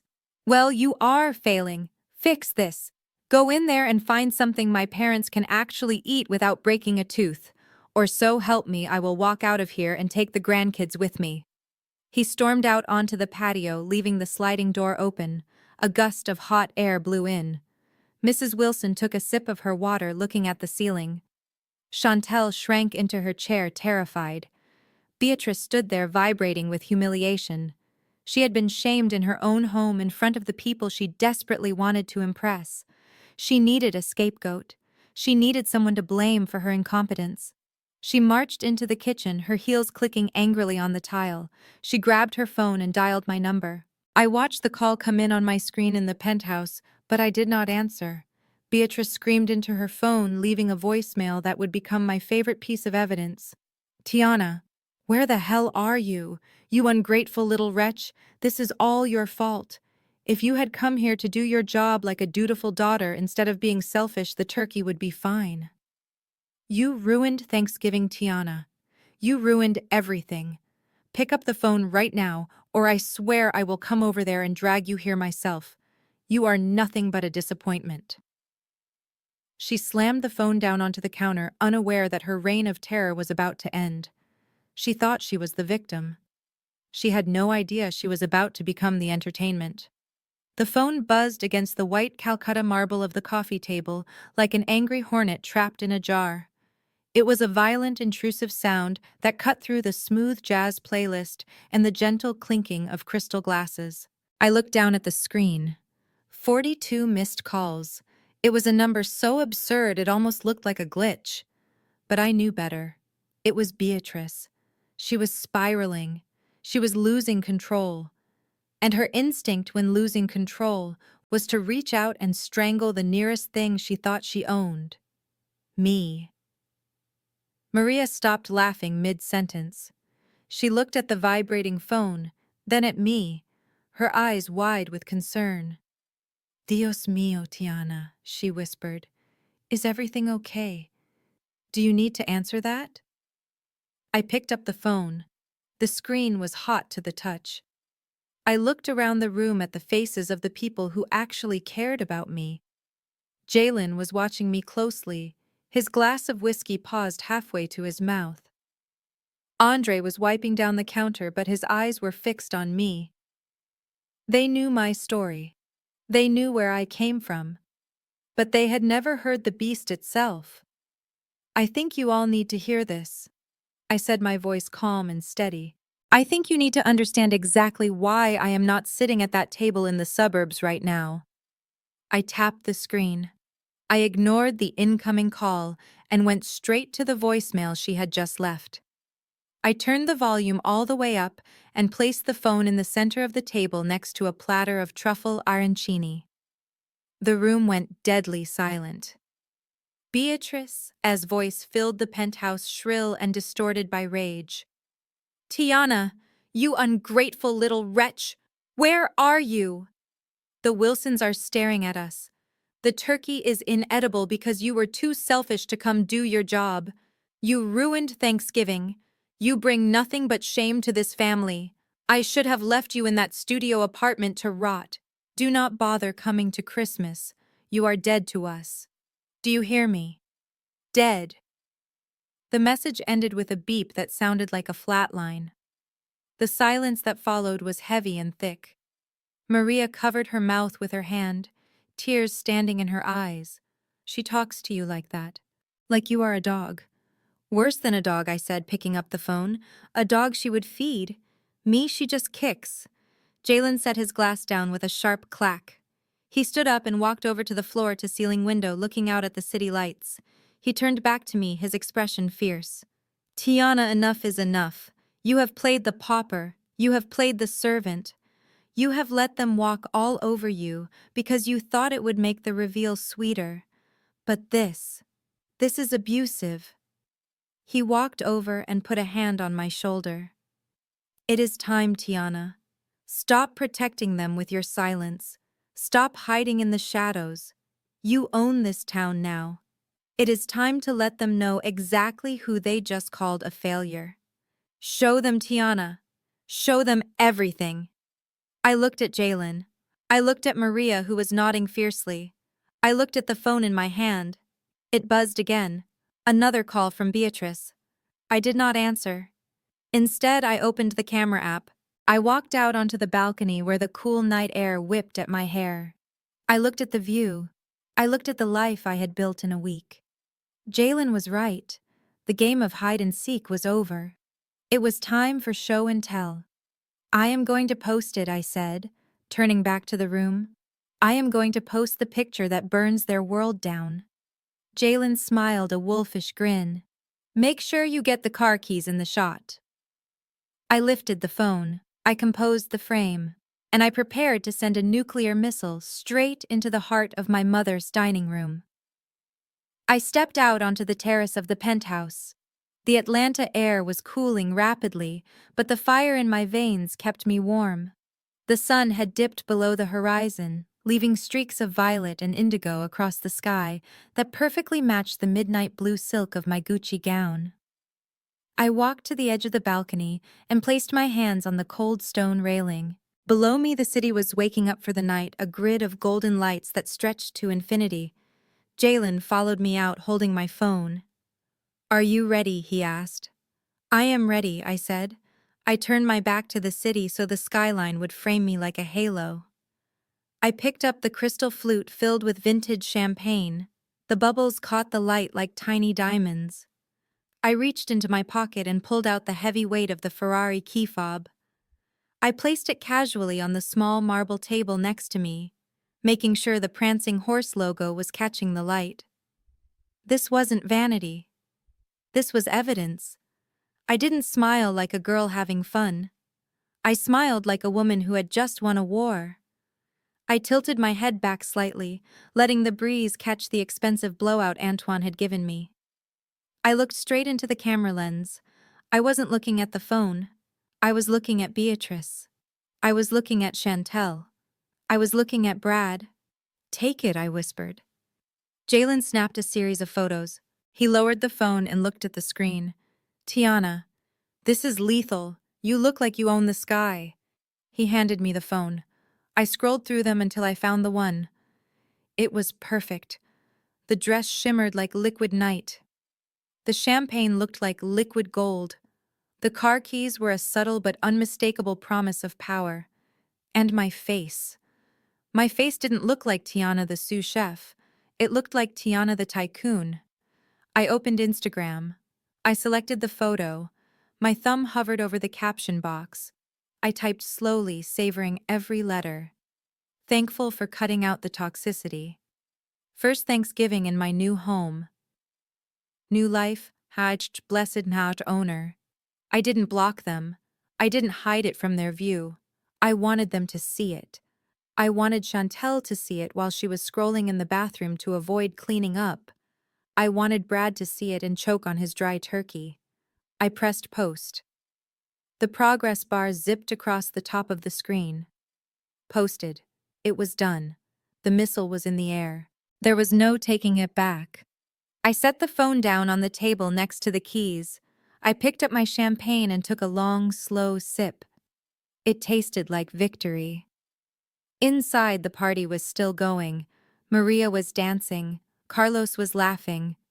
But out here in the quiet dark, I waited. I knew exactly what was happening 10 miles away. I could almost hear the scream that was about to tear through my mother's house. "Tick-tock, Beatrice," I whispered to the wind. "Happy Thanksgiving." 10 miles away in the guest powder room of the suburban colonial Chantel was hiding. She had locked the door and turned on the faucet to mask the sound of her sniffing. The dinner had been a humiliation. Brad was furious about the turkey. Her mother was spiraling. And the Wilsons looked like they wanted to call a rescue helicopter to extract them from the suburbs. Chantel sat on the closed toilet lid and pulled out her phone. She needed an escape. She needed to look at other people's lives to forget the disaster of her own. She opened Instagram. She scrolled past photos of perfectly roasted birds and happy families. She scrolled past her friends' engagement photos. And then her thumb froze. There at the top of her feed was a post from Tiana. Chantel blinked. She wiped her eyes, thinking the mascara was clouding her vision. She looked again. It was Tiana. But it wasn't the Tiana she knew. This woman looked like a movie star. The dress was midnight blue and hugged her body in a way that screamed haute couture. Chantel knew fashion. She spent half her life reading Vogue and the other half browsing luxury websites she could not afford. She knew that shimmer. That was heavy silk. That was Gucci. Her breath caught in her throat. She zoomed in frantically. The jewelry caught the light. Real diamonds. She knew the difference between cubic zirconia and the real thing because she had spent years trying to pass one off as the other. These were real. She zoomed in further. The table, solid marble, the glass. Hand-blown crystal. And there, sitting casually next to the stem of the glass, was a key fob. A red key fob with a silver horse. Chantel felt the room spin. Ferrari. Tiana had the keys to a Ferrari. She looked at the location tag. The St. Regis Residences, Buckhead. No, it was impossible. Tiana was broke. Tiana was a line cook. Tiana drove a rusted Honda that sounded like a lawnmower. This had to be a filter. It had to be a prank. Maybe she snuck into a hotel to take pictures, but the caption read owner. And the confidence in Tiana's eyes was not something you could fake with an app. Chantel's brain short-circuited. The jealousy that hit her was not a slow burn. It was a nuclear explosion. She had spent her entire life being the pretty one, the successful one, the one who married well. Tiana was the designated loser. That was the natural order of things. If Tiana was rich, then who was Chantel? If Tiana was living in a penthouse while Chantel was eating dry turkey in a house mortgaged to the hilt, then everything Chantel believed about her life was a lie. She stood up so fast she knocked her expensive clutch into the sink. She didn't care. She didn't care about the Wilsons. She didn't care about Brad's temper. She unlocked the door and threw it open. She ran down the hallway, her heels digging into the hardwood, her face twisted in a mask of pure hysteria. "Mom," she screamed, her voice shrill and terrifying, echoing off the walls. "Mom, you have to see this. Look at Tiana. Look at what she posted." She burst into the dining room, waving her phone like a weapon. The Wilsons dropped their forks. Beatrice looked up from her plate, her eyes wide with alarm, expecting a car accident or a death notification. "What is it?" Chantel Beatrice asked, standing up. "Is she hurt? Is she in jail?" Chantel shoved the phone into her mother's face. Her hand was shaking so hard the image blurred. "She is not in jail, Mom. She is at the St. Regis. Look at the dress. Look at the car keys. Mom, she is rich. Tiana is rich." The silence in the dining room was shattered. The bomb had landed, and the explosion was just beginning. Brad snatched the phone from Chantel's trembling hand. His eyes scanned the screen with the precision of a hawk spotting a field mouse. He was sweating, his tie loosened from the heat of the broken air conditioner, but his financial desperation sharpened his focus. He zoomed in on the bottle sitting on the marble table. "That is not just champagne, Beatrice," he said, his voice low and tight. "That is a 1982 vintage Cristal. Do you have any idea what that costs?" "That is $5,000 a bottle. Minimum."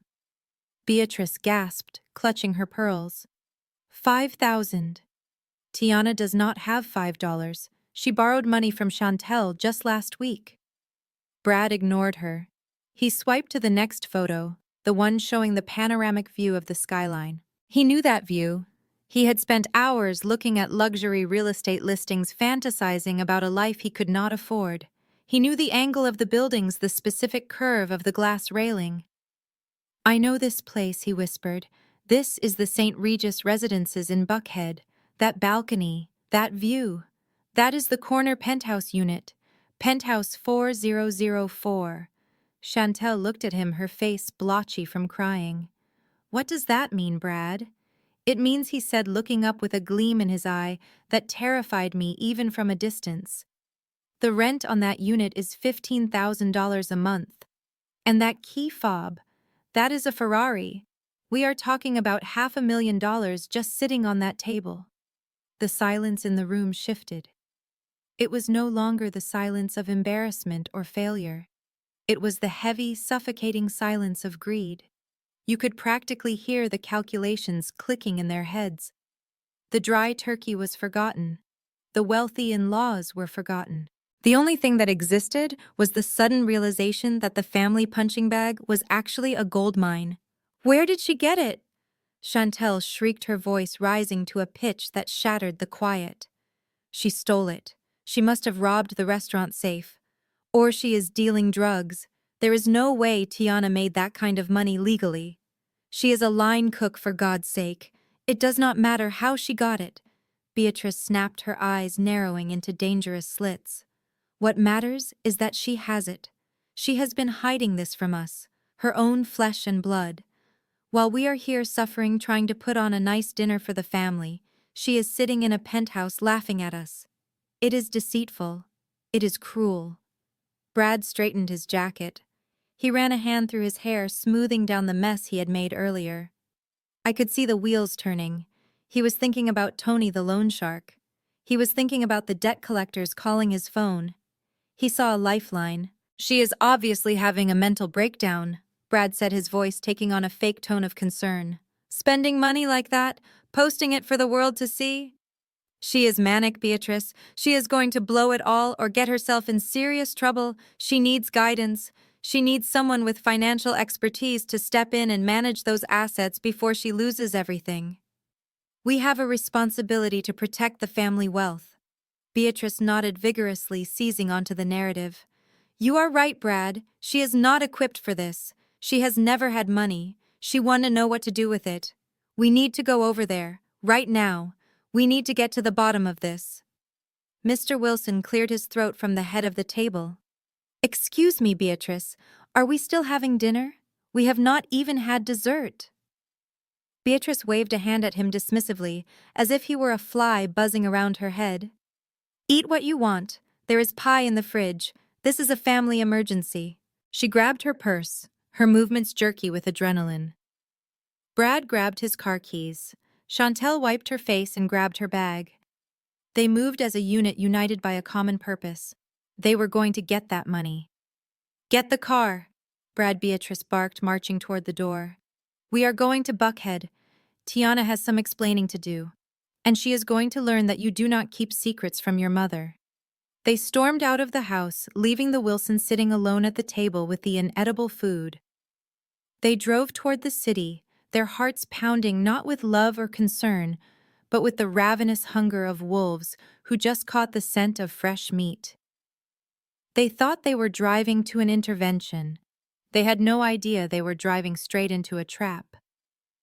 Brad drove the silver Porsche like a getaway car, weaving through the heavy Buckhead traffic with a reckless desperation that terrified the other drivers.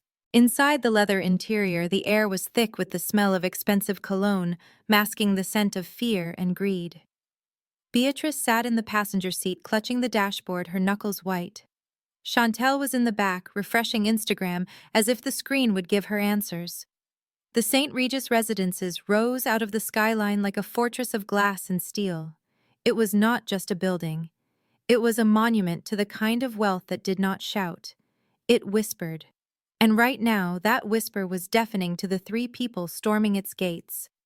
Brad slammed on the brakes under the porte-cochere. A valet in a uniform that cost more than Chantella's dress opened the door. Brad tossed the keys at him without making eye contact.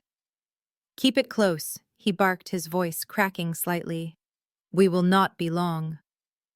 The valet caught the keys with one hand, his expression bored. He had seen 1,000 Brads before. Men who leased their lifestyles and paid with insecurity. He got into the car and drove it away, leaving them standing on the curb. They marched through the revolving glass doors. The lobby was a cavern of white marble and gold leaf. The silence was absolute. It was the kind of quiet that money buys. Their footsteps echoed loudly, clunky and intrusive against the stone. Beatrice smoothed her dress, her eyes darting around nervously. She was used to being the queen bee of her homeowners association. Here she was just a gnat. A security guard the size of a linebacker stood behind a desk made of solid onyx. He wore a black suit that fit him perfectly and an earpiece that blinked with a steady blue light. He did not smile as they approached. He did not offer a greeting. He just watched them with eyes that had seen everything. "Can I help you?" he asked, his voice a low rumble. Beatrice put on her most imperious face. The one she used on retail workers when she wanted a refund. "We are here to see Tiana Wilson. Penthouse 4004. I am her mother." The guard did not move. He did not check a list. He just looked at them. "Is she expecting you?" "Of course she is expecting us," Brad interjected, puffing out his chest and stepping forward. "We are family. This is a family emergency. Call her up. Tell her Brad and Beatrice are here." The guard looked at Brad. He looked at the sweat beading on Brad's forehead. He looked at the scuff on his leased loafers. He looked at Chantel, who was cowering slightly behind her mother. His expression did not change, but the air in the lobby seemed to drop 10 degrees. "I will call up," he said. "Step back from the desk, please." They stepped back, huddling together like sheep in a storm. They whispered furiously to each other, their eyes scanning the lobby, terrified that someone important might see them waiting.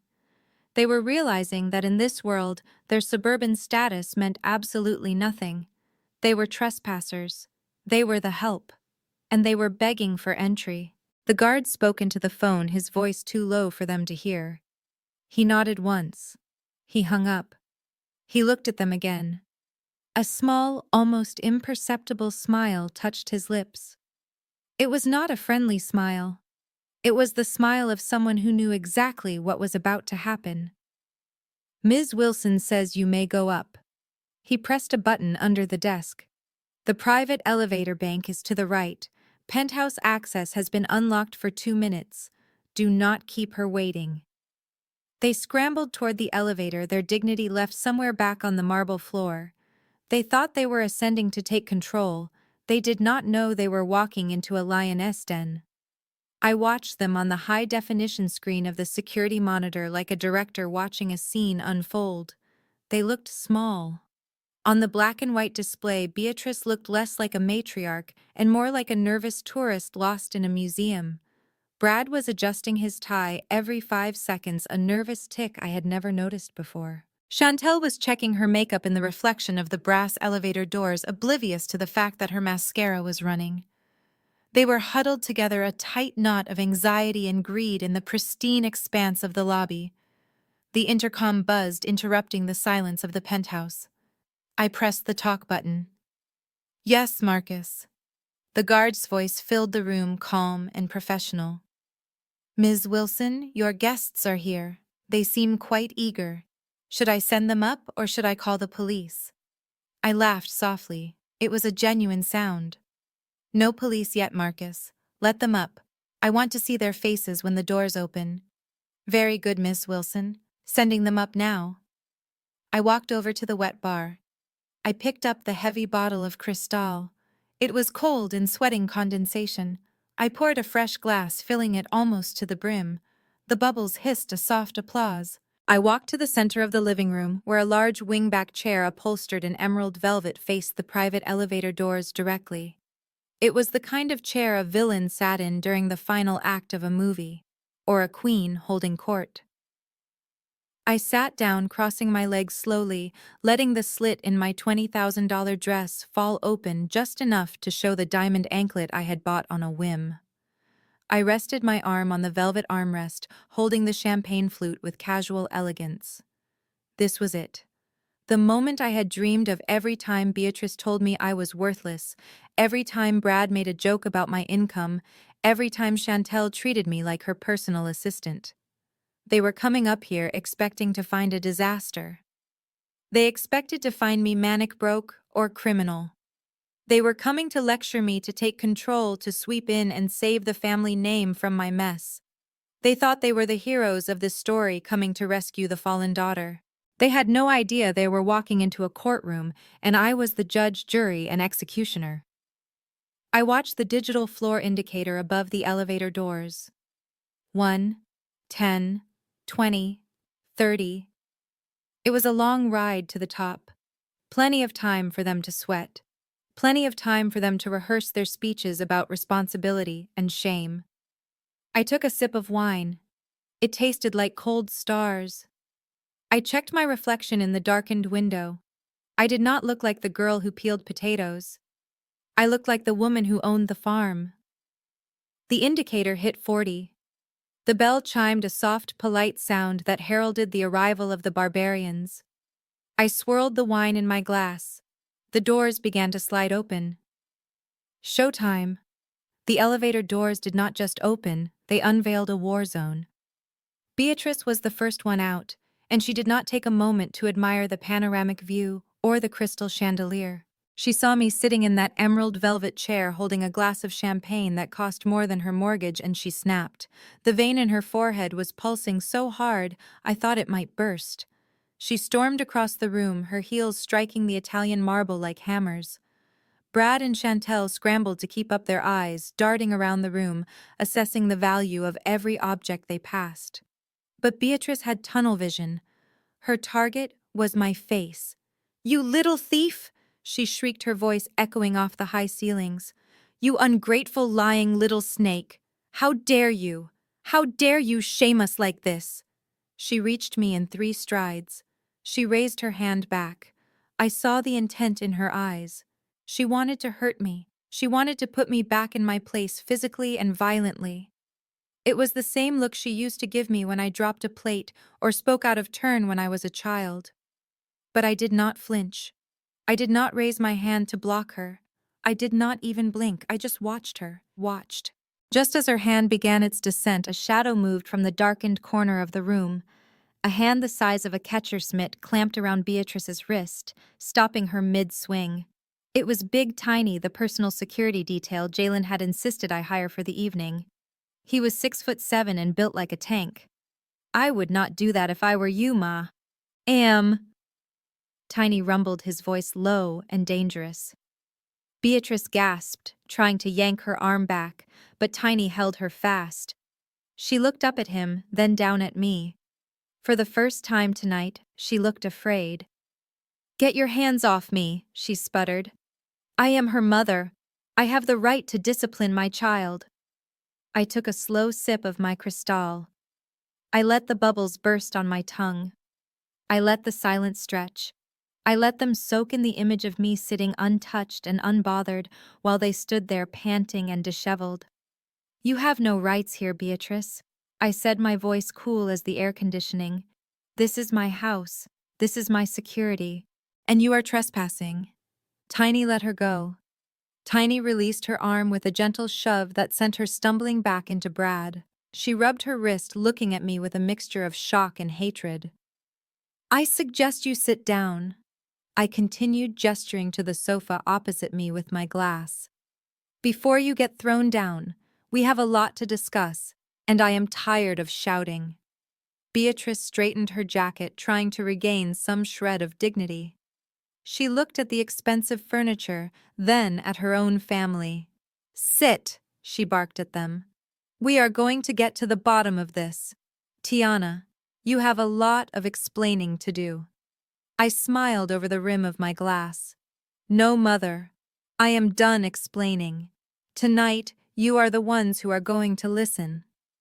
Beatrice's eyes stopped darting around the room looking for a weapon and started scanning the room like an appraiser at an estate sale. I watched the gears turn in her head. She looked at the Andy Warhol print on the wall. She looked at the floor-to-ceiling windows that framed the city like a living painting. She looked at the diamond bracelet resting on my wrist. And finally she looked at the bottle of Cristal. The transformation was terrifying to watch. It was instantaneous. The vein in her forehead smoothed out. Her clenched fists relaxed. The snarl that had twisted her lips just seconds ago dissolved into a trembling pout. It was emotional whiplash. She took a breath, and when she exhaled, the rage was gone, replaced by a performance so sickly sweet it made my teeth ache. She took a step toward me, ignoring the fact that Tiny was still hovering just inches away. She clasped her hands over her chest. Her eyes filled with tears on command. "Oh, Tiana," she breathed, her voice cracking perfectly. "My baby, my sweet baby girl." She sank onto the white boucle sofa opposite me, moving with the grace of a woman who suddenly realized she was sitting on a gold mine. She looked at me with an expression of wounded love. "I was just so scared, Tiana. Can you blame me? I see that picture online. I see you in this place with these things. My mind went to the darkest places. I thought you were in trouble. I thought you were doing something illegal. I thought someone was hurting you." She reached across the coffee table, her hand hovering over mine. I did not move my hand. I did not flinch. I just stared at her. "Is it true?" she whispered, leaning in conspiratorially. "Did you win? Is that where all this came from? Did you win the lottery?" She did not wait for an answer. She answered it herself with a gasp of pure theatrical delight. "Oh, Tiana, why did you hide it from us? Why did you hide it from your mother? We could have celebrated. We could have helped you. You know how dangerous it is for a young woman to have this much money all of a sudden. People will try to use you. Strangers, leeches, they will try to take advantage of your good nature." She looked over at Jalen, who was standing by the bar. She narrowed her eyes at him, then looked back at me, her voice dropping to a frantic whisper. "Who is he, Tiana? Is he one of them? Is he taking your money? You have to be careful. You need family around you. You need people who actually love you. People who have your best interests at heart. Not these sharks." Chantel and Brad were watching her, taking their cues from the master. They sat down next to her, their aggression melting away, replaced by a confused but eager greed. They sensed the shift. They smelled the money. "Mom is right, Tiana," Chantel said, her voice wavering. "We were just worried. That is why we came over. We thought you were having a breakdown. We just wanted to save you." I looked at them. 3 vultures in designer clothes pretending to be doves. 5 minutes ago, I was a disgrace. I was dead to them. Now that they smelled 9 figures, I was their baby. I was their concern. It was the most insulting thing they had ever done to me. They thought I was stupid. They thought they could erase a lifetime of abuse with 30 seconds of fake tears. I took another sip of champagne. I set the glass down on the marble with a soft clink. "Save me," I repeated, my voice flat. "You wanted to save me." "That is funny, Beatrice, because in the voicemail you left an hour ago you said I was a wretch. You said I was dead to you. Did I resurrect in the last 60 minutes? Or did you just realize that the wretch is the only one in this room who can pay your mortgage?" Beatrice flinched, but she did not back down. She doubled down. "I was upset, Tiana. Mothers say things when they are upset. It is only because I love you so much. You have to forgive me. We are family. And now that you have this blessing, we need to stick together. You need us to help you manage this. We can protect you. I looked at Brad. He was nodding vigorously, his eyes fixed on the champagne bottle. We can protect you, he echoed. I smiled. It was a sharp, dangerous smile. Protect me, I asked. Like you protected your investors, Brad. Like you protected your credit score. The air left the room. Beatrice froze. Brad's face went the color of ash. The mask was slipping, and I was about to rip it off completely. While Beatrice was busy orchestrating her performance of the concerned mother, Chantel was vibrating with a different frequency entirely. It was a frequency I knew well. Pure, unadulterated envy. She was not looking at my face. She was staring at my dress. The midnight blue silk seemed to physically pain her. She had spent her entire life believing she was the princess, and I was the frog. Seeing the frog in couture was breaking her brain. She stood up abruptly, her movements jerky and uncoordinated. She walked toward me, her eyes locked on the fabric where it pooled elegantly on the marble floor. She reached out a hand. Her long acrylic nails painted a garish shade of pink hovered over the silk. She pinched the fabric between her thumb and forefinger, rubbing it aggressively as if trying to find a loose thread, a flaw, anything to prove it was fake. It is real, she whispered the words, tasting like ash in her mouth. She looked up at me, her face twisted into a snarl that ruined all the work of her expensive dermatologist. Take it off. I raised an eyebrow. Excuse me.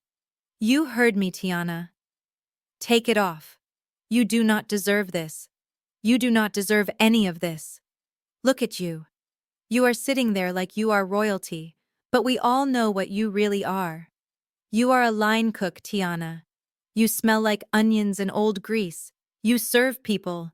You do not get served. She yanked on the fabric hard enough that I lurched forward slightly in my chair. Tiny stepped forward, but I held up a hand to stop him. I wanted to handle this myself. Let go of my dress, Chantel, I said, my voice low and dangerous. No, she screamed. It is wrong.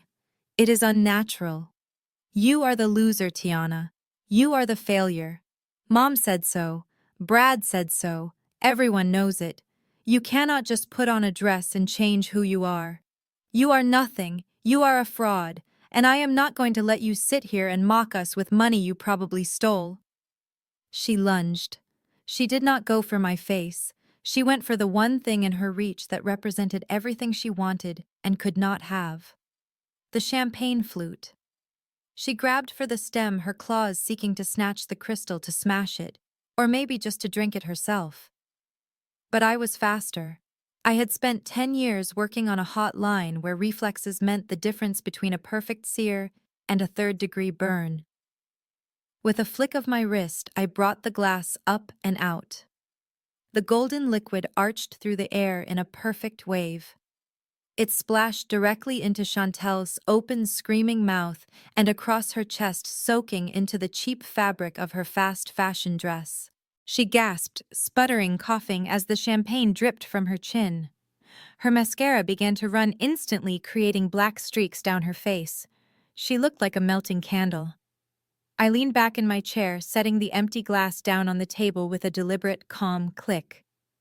Careful, Chantel, I said, my voice cutting through her coughing fit like a knife. That was 1982, Cristal. That sip alone cost more than that polyester knockoff you are wearing. I would hate for you to ruin it with your bad taste. Chantel stood there dripping and humiliated, her chest heaving. The silence in the room was absolute. Even Beatrice had stopped her fake crying to stare. For the first time in her life, Chantel had absolutely nothing to say.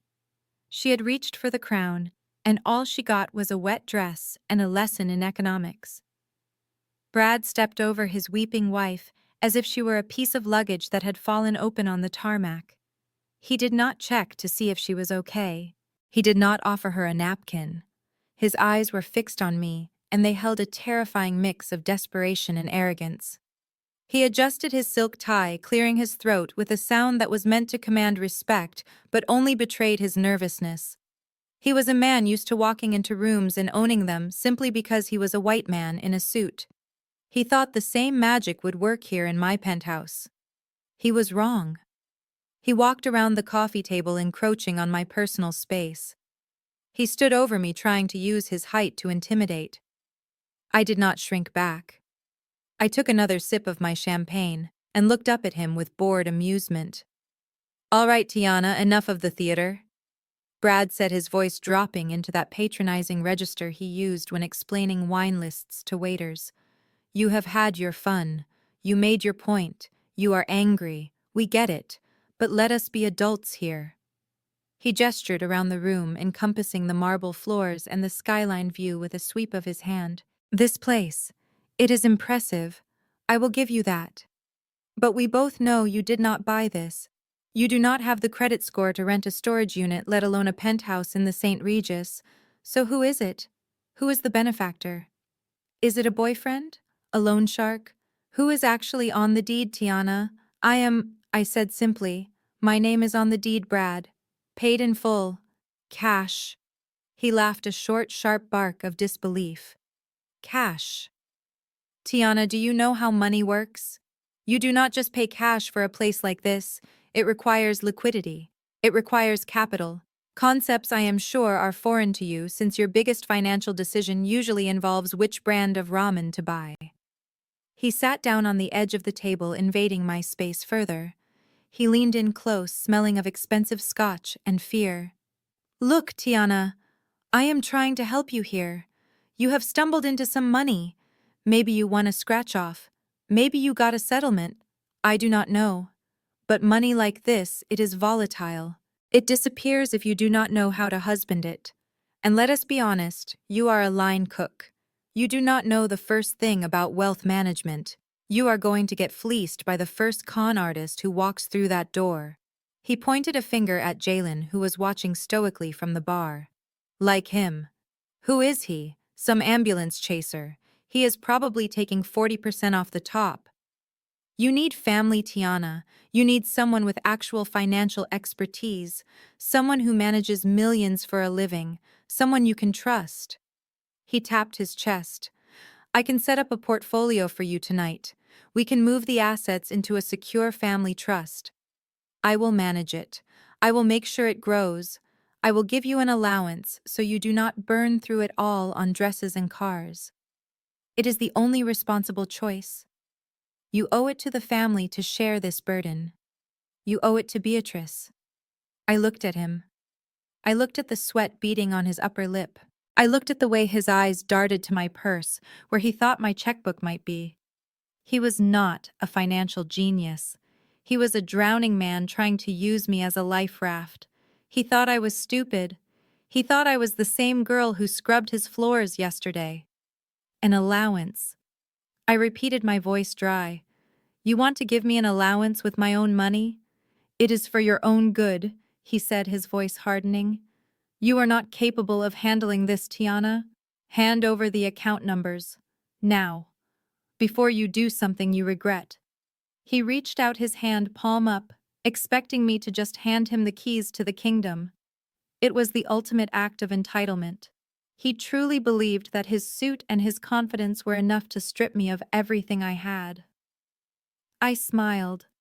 It was the smile of a shark who just smelled blood in the water. "You want to talk about finances, Brad? Let us talk about finances. Let us talk about yours." His hand wavered. "What are you talking about?" "I am talking about Tony," I said softly. Brad froze. The color drained from his face so fast he looked like a corpse. His hand dropped. The arrogance evaporated, leaving only naked terror. "I know about Tony," I whispered. "And I know you don't have 3 days. You don't even have 3 hours." He stepped back, stumbling over his own feet. How do you know that name?" I didn't answer. I just looked past him toward the hallway where Jalen was stepping forward, holding a thick file folder. It was time to introduce the executioner. The footsteps on the marble floor were heavy and deliberate, making a sound that commanded immediate silence. Jalen walked out of the shadows of the hallway, and into the light of the crystal chandelier. He held a thick manila folder in one hand and a glass of amber liquid in the other. He did not look at me. He looked straight at my brother-in-law with eyes that were cold and calculating. "Good evening, Bradley James Wilson." Jalen said, his voice smooth as silk, but hitting the room like a sledgehammer. Brad spun around so fast he nearly knocked over his drink. His eyes widened until I thought they might pop out of his skull. He stared at Jalen like he was seeing a ghost, or worse, a creditor. The color drained from his face, leaving him looking pasty and sick. "You," Brad stammered, his voice cracking. "You are Jalen Brooks. The Jalen Brooks. From Brooks and Associates." Beatrice looked between them, confused and irritated by her lack of knowledge. "Who is this man, Brad? Is he a friend of yours?" Brad let out a strangled laugh that sounded like a sob. "A friend, Beatrice.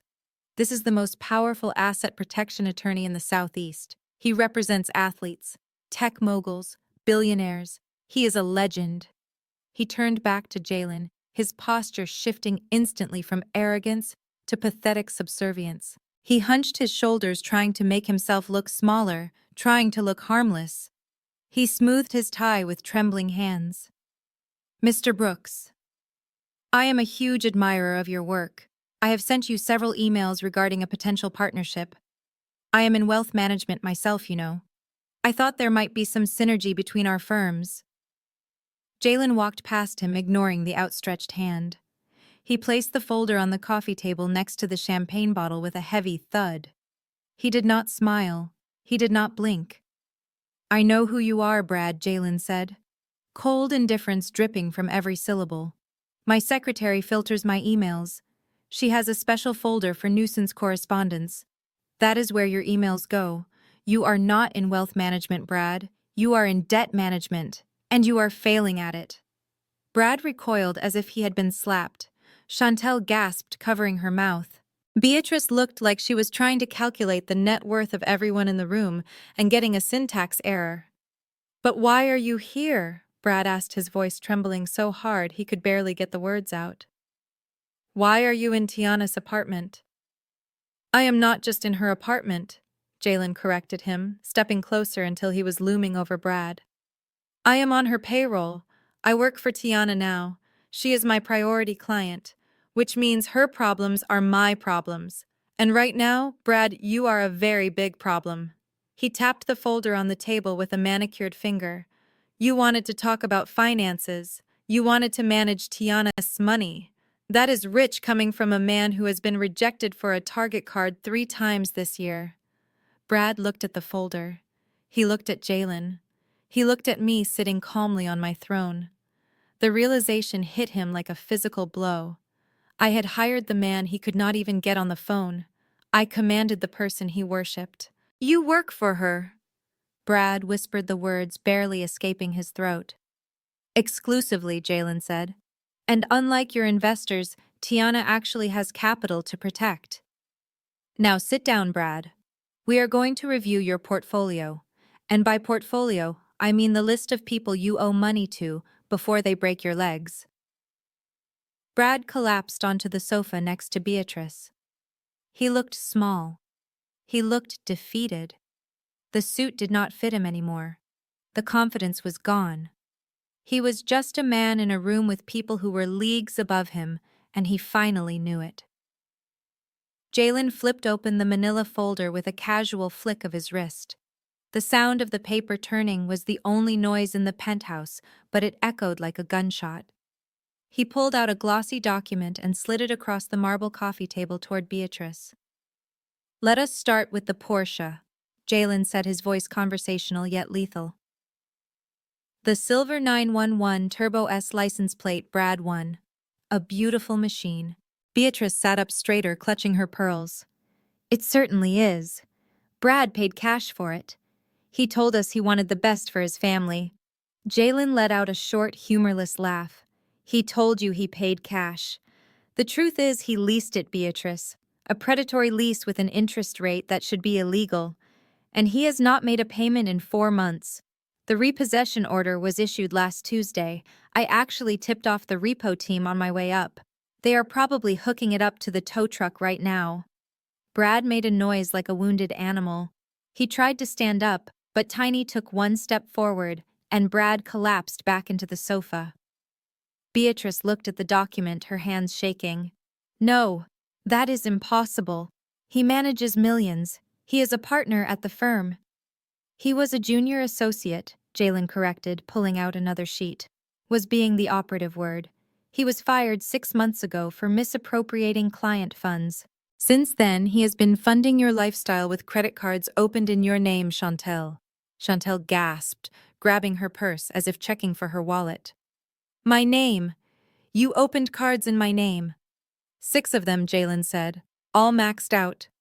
Nordstrom, Saks, Amex, $140,000 in debt, Chantel. And he has been using the minimum payments to pay off his gambling debts. Brad was weeping now, his face buried in his hands. It is pathetic. The man who had sneered at me at the bus stop was dissolving into a puddle of tears and lies. But that is not the worst part, is it? Brad? Jalen said, his voice dropping an octave.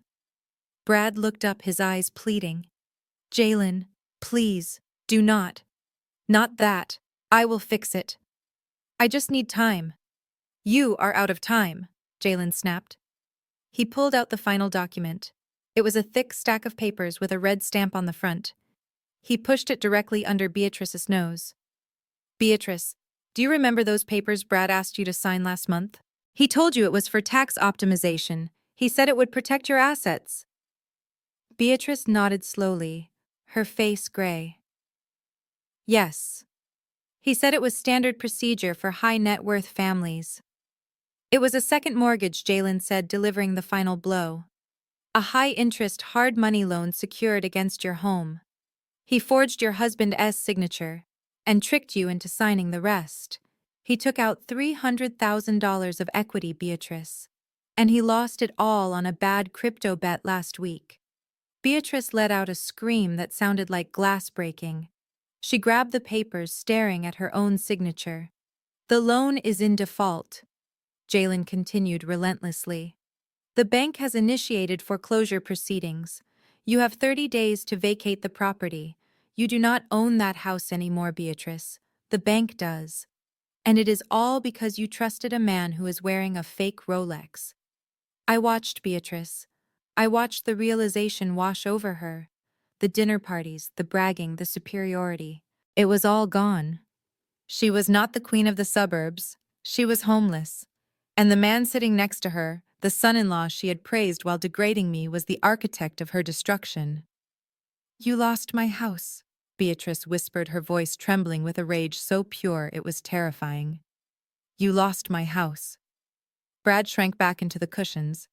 I can fix it, B. I just need a little more capital. Tiana can help. Tiana can invest. I laughed. It was the only sound in the room. Invest.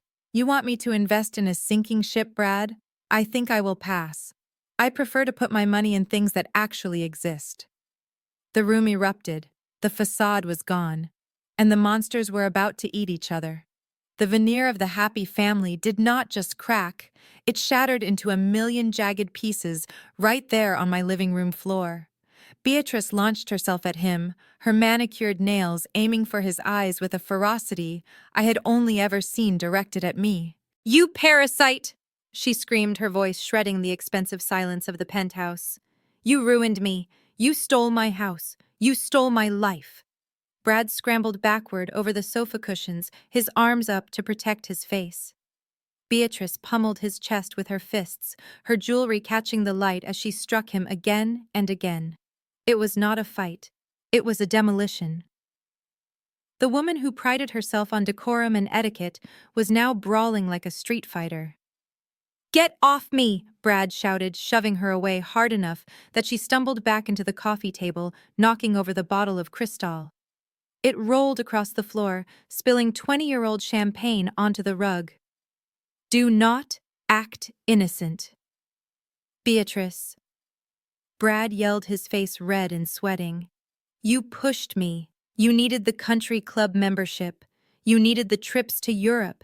You needed to show off to your sisters. I did this for you.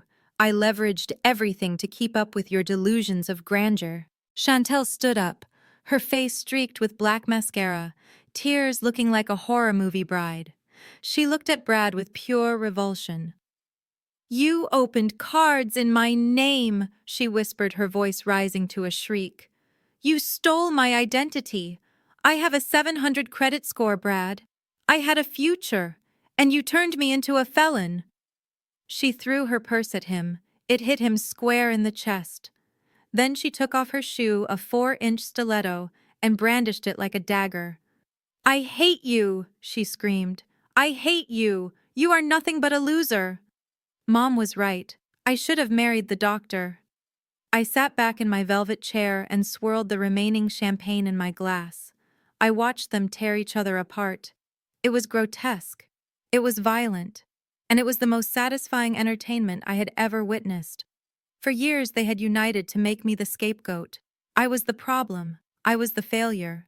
But now that the money was gone and the lies were exposed, they were turning on each other like rats in a sinking ship. Tiny stepped forward, looking at me for a signal to intervene. I shook my head. "Let them finish," I said softly. Beatrice was sobbing now, sitting on the floor amidst the spilled champagne and the ruins of her dignity. "My house," she wailed. "My beautiful house. Where am I going to live? What will the neighbors say?" Brad was slumped on the sofa, his tie askew, staring at the wall. "I did what I had to do," he muttered. "It was supposed to work. The crypto was supposed to hit." Chantel was pacing back and forth, pulling at her hair. "I am going to jail," she moaned. "They are going to arrest me for credit card fraud. My life is over." I took a slow sip of my drink. The show was reaching its climax. They had stripped each other of every illusion. There was no love here. There was no loyalty. There was only greed and the panic of people who realized they had nothing left to trade. I set my glass down. The sound cut through their weeping. "Are you done?" I asked, my voice calm and authoritative. "Because you are making a mess of my floor. And unlike you, I actually care about the value of my property." They all looked up at me. 3 pairs of eyes, red and desperate, locking onto the only person in the room who had a lifeline. The fighting stopped instantly. The hatred evaporated, replaced by a terrifying, unified hunger. They remembered where they were. They remembered who had the money. Tiana, Beatrice whispered, scrambling to her knees. "Tiana, baby, you see what he did to us. You see what he did to your mother. You have to help us. You are the only one who can fix this." I looked down at her. She was on her knees. The woman who had banned me from Thanksgiving was begging at my feet. It was a powerful image, but I wasn't done yet. I had one more card to play, and it was going to cost them everything. The room fell into a silence that was even more terrifying than the screaming. The energy shifted from violent rage to a cold, hollow desperation. They looked like survivors of a shipwreck washing up on the shore, only to realize the island was inhabited by the person they had thrown overboard. Brad was catatonic, staring at his hands as if they belonged to a stranger. Chantel was shivering, her arms wrapped around herself, her arrogance stripped away, leaving only a frightened child. But Beatrice was the first to move. She looked at the devastation of her life, the foreclosure, the debt, the humiliation. Then she looked at me. She looked at the diamonds on my wrist. She looked at the indifference in my eyes. She did the math. I was the only variable in the equation that could balance the books. Beatrice crawled. She actually crawled across the expensive rug, pushing aside the broken glass of the champagne flute. She reached out and grabbed the hem of my dress. Her hands were shaking. Her perfect manicure was chipped. "Tiana," she rasped, her voice wrecked from screaming. "Tiana, baby, look at me. Look at your mother." I looked down. It was a view I never thought I would see. The woman who had towered over my childhood, who had made me feel small for 29 years, was now smaller than she had ever been. "You have to help us, Tiana. You are the only one. Brad lied to us. He tricked us. He is a criminal, Tiana. He preyed on us. You heard what Jalen said. He stole my equity. He stole my home. The house you grew up in, Tiana. The house where we raised you. It is going to be taken by the bank. They will put a lock on the door. They will throw our furniture on the lawn. She started to sob again, but this time it felt different. It wasn't the fake performance from earlier. This was the raw, ugly crying of a woman watching her status evaporate. We will be homeless, Tiana. Your sister will go to jail. Your father will have nowhere to go. You cannot let that happen. You have millions now. Millions. This debt is nothing to you. It is pocket change. Just write a check. Just make it go away. Please, Tiana, be the bigger person. Be the daughter I know you are. Chantel scrambled over, joining her mother on the floor. She grabbed my other hand. Her grip was wet and clammy. I didn't know, Tiana, she pleaded. I swear I didn't know. He told me he was handling everything. He told me I could spend whatever I wanted. Do not let me go to prison, Tiana. I cannot go to prison. I am not built for that. Please. You won. Okay. You won the game. You are the rich one. Just save us. I looked at them.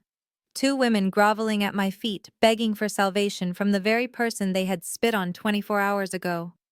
They were using every trigger they had installed in me. Guilt, obligation, family. They were banking on the fact that the old Tiana the doormat was still in there somewhere. They thought that if they begged hard enough, if they blamed Brad loud enough, I would open my checkbook just to make the crying stop.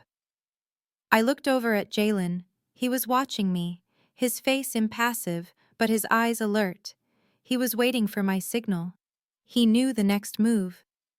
I gently pulled my dress out of Beatrice's grip. I stood up. The movement made them recoil slightly, but they stayed on their knees, looking up at me with wet, hopeful eyes. You want me to save the house? I asked, my voice soft. Yes. Beatrice breathed, hope flooding her face. Yes, Tiana. Save the house. Save the family.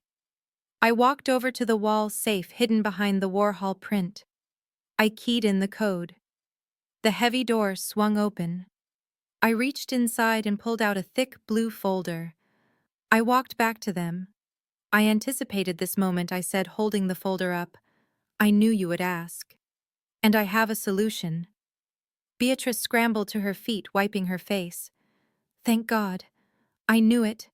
I knew you loved us. How much is it?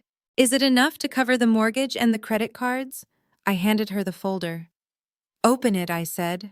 She tore it open, her greedy eyes scanning the pages. Then she stopped, her brow furrowed. She looked up at me, confusion warring with a new kind of horror. This isn't a check, she whispered. This is a deed transfer. Keep reading, Mother, I said. She read. Her lips moved silently. Then she dropped the folder as if it were burning hot. She looked at me, and for the first time, she didn't see a daughter or a savior. She saw the landlord.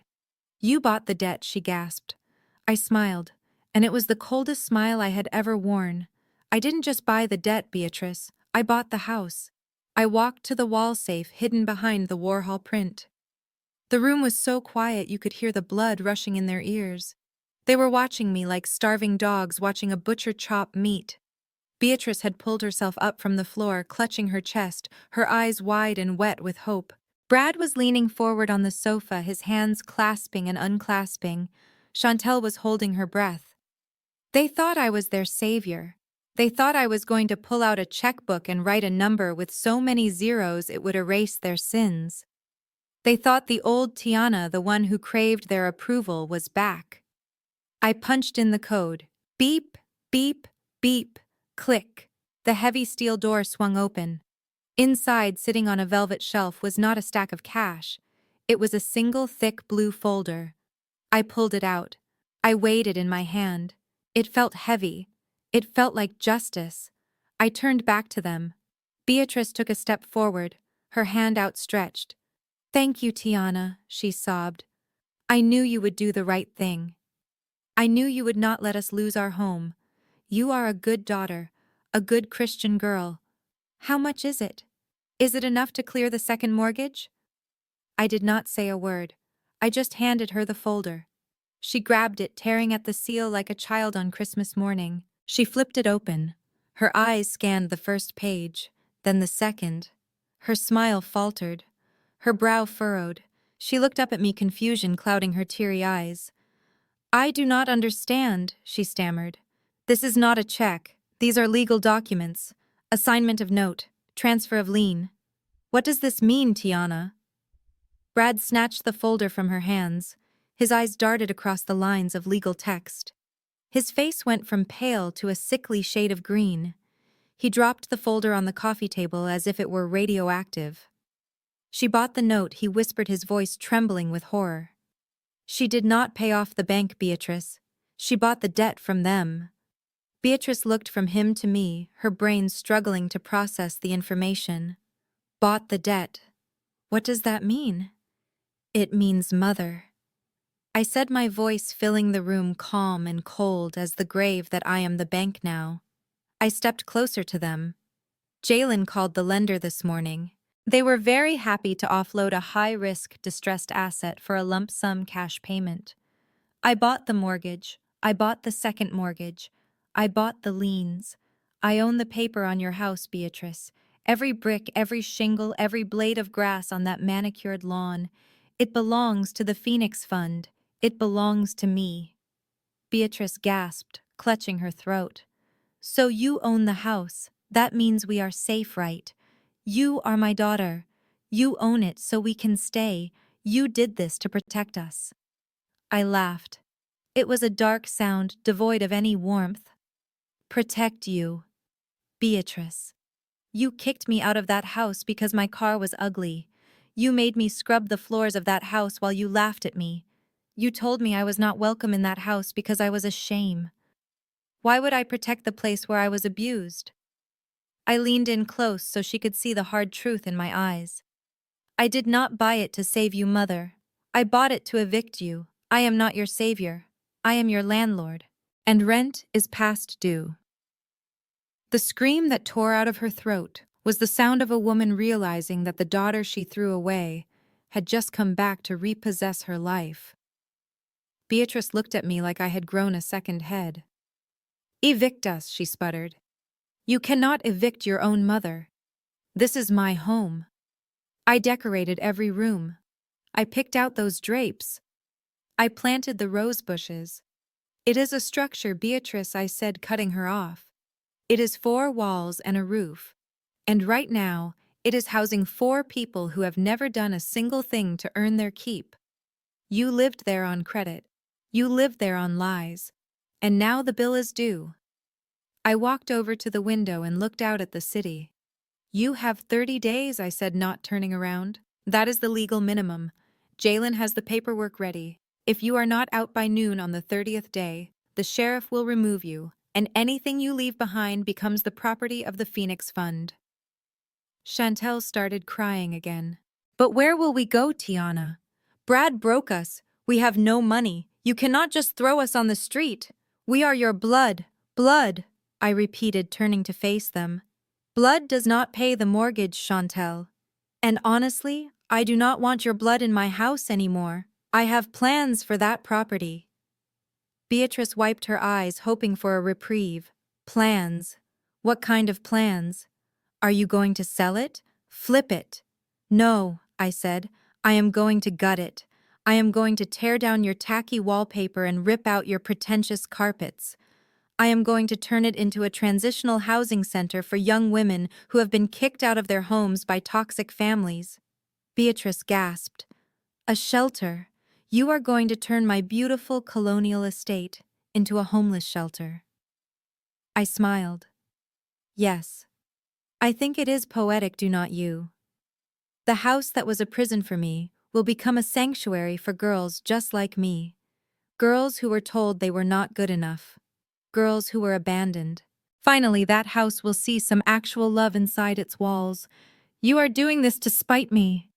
Beatrice hissed, her sadness turning back into rage. "You know how much I care about appearances. You know what the neighbors will say." I walked back to her until I was standing right over her. "I do not care about the neighbors, Beatrice. I do not care about your bridge club. I do not care about your reputation. Your reputation is built on sand. And the tide just came in. You called me a parasite for years. You told everyone I was a drain on the family. But look at us now. Who is the parasite Beatrice? Who is the one begging for a place to sleep? I pointed to the door. Get out. Go home and start packing. You have a lot of boxes to fill. And Beatrice, do not try to take the fixtures. I have a detailed inventory. If a single sconce is missing, I will deduct it from the cash I am giving you for the Uber. Brad stood up slowly. He looked like a man walking to the gallows. He took Beatrice's arm. Come on, Bea. She means it. We have to go. They shuffled toward the elevator, a broken parade of losers. They had walked in as royalty. They were leaving as refugees. I watched them go, feeling a weight lift off my chest that I had carried since I was a child. The house was gone. The family was gone. And all that was left was the future. The silence following my eviction notice was shattered by a sound that made Brad jump out of his skin, the wail of sirens. Blue and red lights flashed against the glass of the floor-to-ceiling windows, painting the living room in the colors of emergency. They were not passing by on the highway. They were stopped right downstairs at the main entrance of the St. Regis. Brad ran to the window, looking down. His knees gave out and he collapsed against the glass, sliding down until he was sitting on the floor. They are here, he whispered. They are coming for me. Chantel rushed to him, grabbing his shoulders. Who, Brad? Who is coming? Is it Tony? Is it the loan sharks? Jalen stepped forward, clearing his throat. It is not Tony, Chantel. It is the Atlanta Police Department, and probably a few agents from the FBI. Financial fraud on this scale tends to attract federal attention. Beatrice spun around. You called the police. You called the police on family. I did not call them, Jalen said calmly, checking his watch. The bank did. Once I flagged the fraudulent mortgage documents, they were obligated to report it. Identity theft, forgery, wire fraud. It is quite a list, Brad. The elevator chimed. It was the only sound in the room besides Chantel's ragged breathing. The doors slid open. 4 officers in uniform and 2 men in suits stepped out. They looked out of place in the luxury penthouse, their heavy boots thudding on the marble. Bradley James Wilson, one of the suits, asked, scanning the room. Brad did not even try to run. He just held up his hands, weeping openly. I am here. Please. I can explain. The officers pulled him up roughly. They spun him around and the metallic click of handcuffs echoed off the high ceilings. It was a final, definitive sound. The end of the road. Chantel let out a scream that tore her throat. No, you cannot take him. He is my husband. He is a partner. Tell them, Mom. Tell them he is important. Beatrice stood there, her mouth opening and closing like a fish. She looked at Brad, the man she had bragged about, the man she had chosen over her own daughter, now bent over in handcuffs. The shame was burning her alive. Tiana, Brad blubbered as they dragged him toward the elevator. Tiana, help me. Pay the bail. I will pay you back. I swear. I watched him go. I watched the man who had mocked my car, who had treated me like dirt, being hauled away like common trash. I felt nothing. No pity. No joy. Just the cold satisfaction of balance being restored. He is not going to need bail, I said to the empty air where he had just stood. He is going to need a miracle. Chantel collapsed onto the floor, sobbing into the expensive rug, ruining it with her makeup. Beatrice stared at the closing elevator doors, looking like she had aged 20 years in 20 seconds. The police were gone. Brad was gone. The only thing left was the wreckage of their delusions. The silence that followed the elevator doors closing on Brad was heavy and suffocating. Beatrice stood in the center of the room, her hands trembling by her sides. Her face was a ruin of smeared makeup and shattered pride. Chantel was still on the floor, weeping into her hands, the sound muffled and pathetic against the vastness of the penthouse. They looked at me, waiting. They were waiting for the hug. They were waiting for me to say that now that the bad man was gone, we could be a family again. They were waiting for me to promise to fix the mess Brad had made. They still did not get it. They still thought this was about Brad. They did not understand that he was just a symptom of their disease. I did not move toward them. I signaled Tiny with a small nod. He stepped forward, his shadow falling over Chantel. "It is time to leave, ladies," he rumbled. Beatrice looked up at him, then at me. Her eyes filled with a fresh wave of tears, but these were different. These were tears of fear. "Tiana, please," she whispered. "We have no way to get home. Brad drove us. His car is gone. We are stranded." I looked at them. Stranded. Just like I had been on the side of the road when my car broke down and Brad laughed at me. Just like I had been when Beatrice told me not to come to Thanksgiving because my presence was an embarrassment. I walked over to my purse, which was sitting on the kitchen island next to the untouched appetizers. I opened it and pulled out my wallet. It was a new wallet, soft Italian leather, but inside I kept a reminder of who I used to be. I pulled out 2 crisp $100 bills. I walked back to them. I stood over Chantel, who was struggling to her feet, leaning on her mother for support. They looked at the money in my hand with confusion. "Here," I said, thrusting the bills at Chantel. She took them instinctively, her fingers closing over the paper. "What is this?" she asked, her voice shaking. "It is Uber money," I said, my voice cold and flat. "It is enough to get you back to the suburbs. Back to the house you have 30 days to vacate. Call a car. Get out of my sight." Beatrice stared at the money in Chantel's hand. Her face crumpled. "You are paying us to leave?" she choked out. "Like we are strangers. Like we are nothing." "No, Beatrice," I said, stepping closer until I was right in her face. "I am treating you exactly the way you treated me. Remember the phone call? You told me to stay away so I did not bring shame to your house. Well, now the tables have turned. You are the shame, Beatrice. You and your greed and your cruelty. You do not belong in this world. You do not belong in my home." I pointed to the door. "Take the money, call a ride, and do not ever come back here. If you try to contact me, if you try to come to my restaurant, if you try to step foot on this property again, I will have you arrested for trespassing.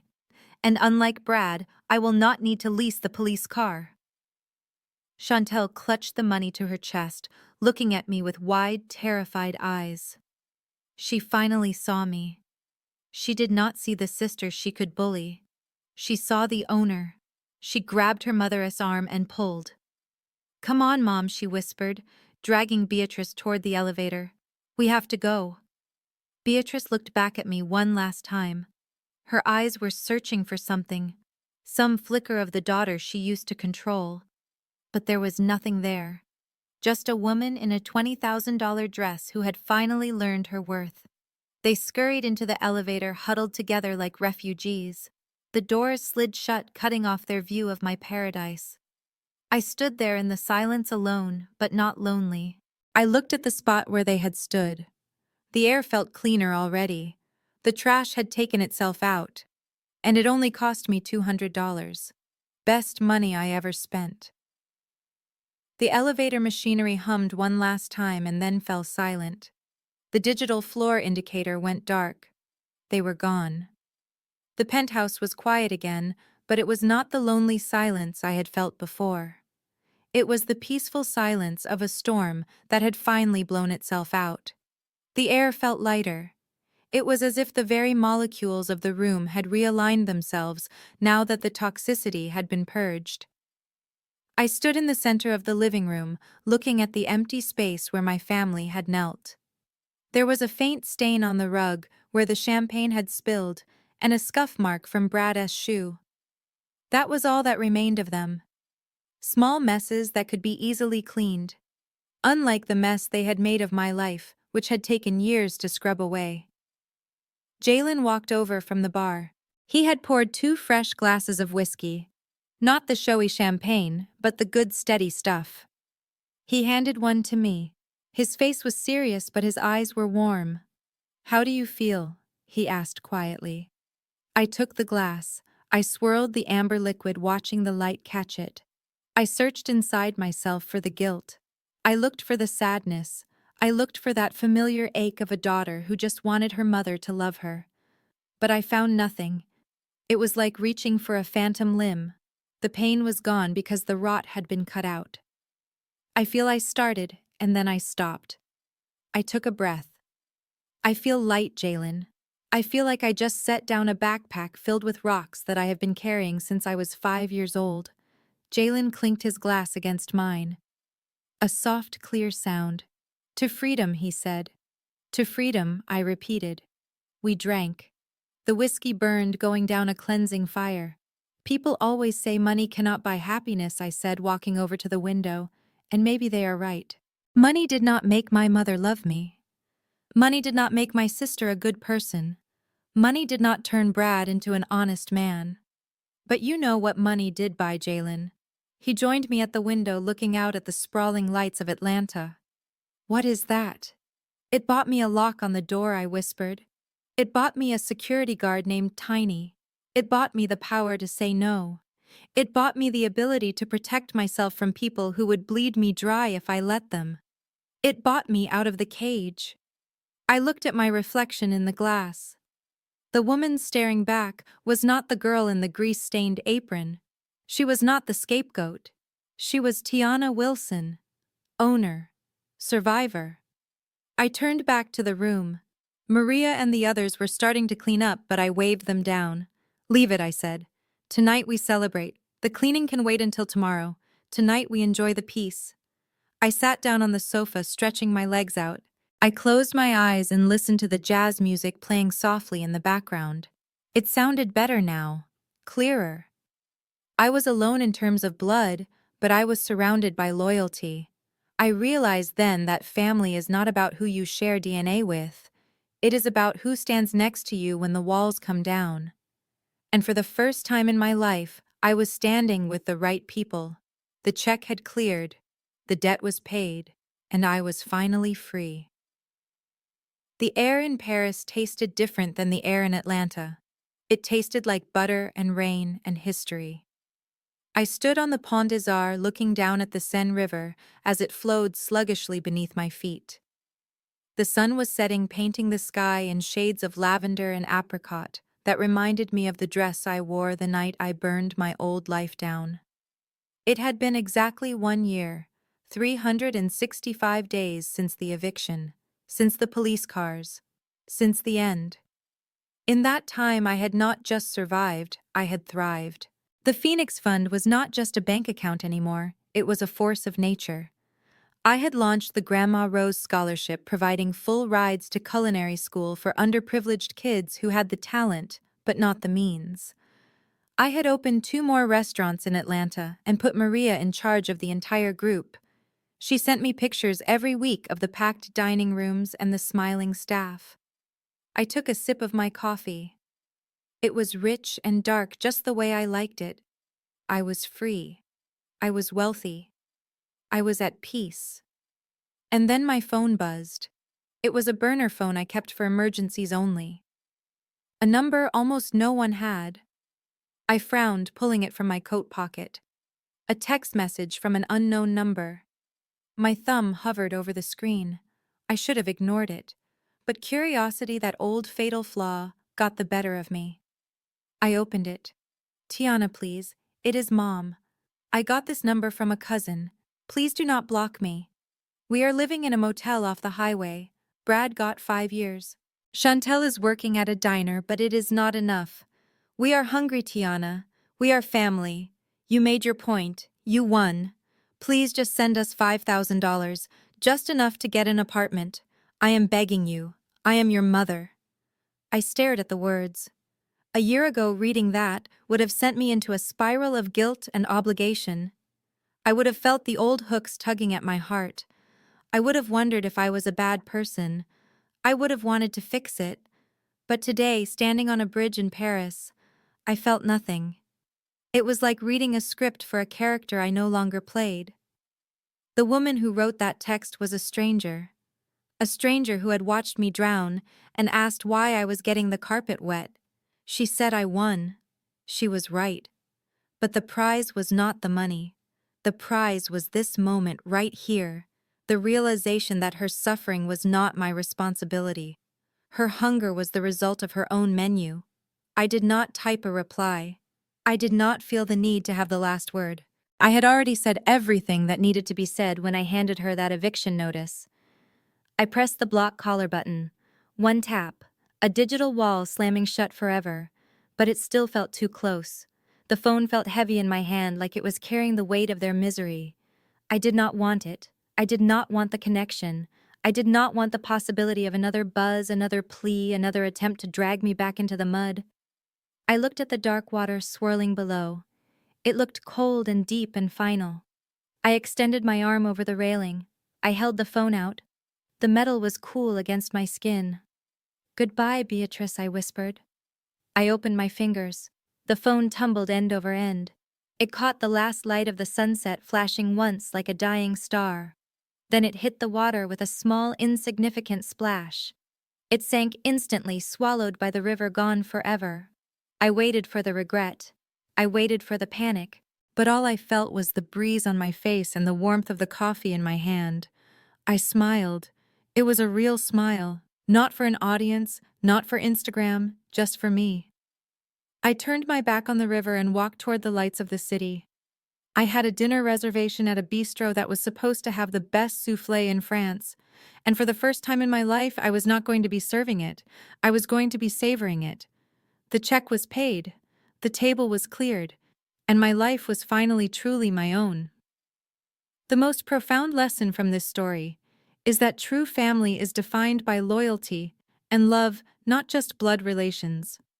Tiana's experience illustrates that money acts as a magnifying glass, revealing people's true character. Her relatives despised her when she was poor, but worshipped her wealth, proving their affection was entirely transactional. Ultimately, the story teaches us that self-worth comes from within. We must have the courage to set boundaries and cut off toxic relationships to find peace. Freedom is found not just in financial abundance, but in surrounding yourself with people who genuinely value you for who you are. Hit that subscribe button and turn on notifications if you believe in cutting out toxicity and building your own success.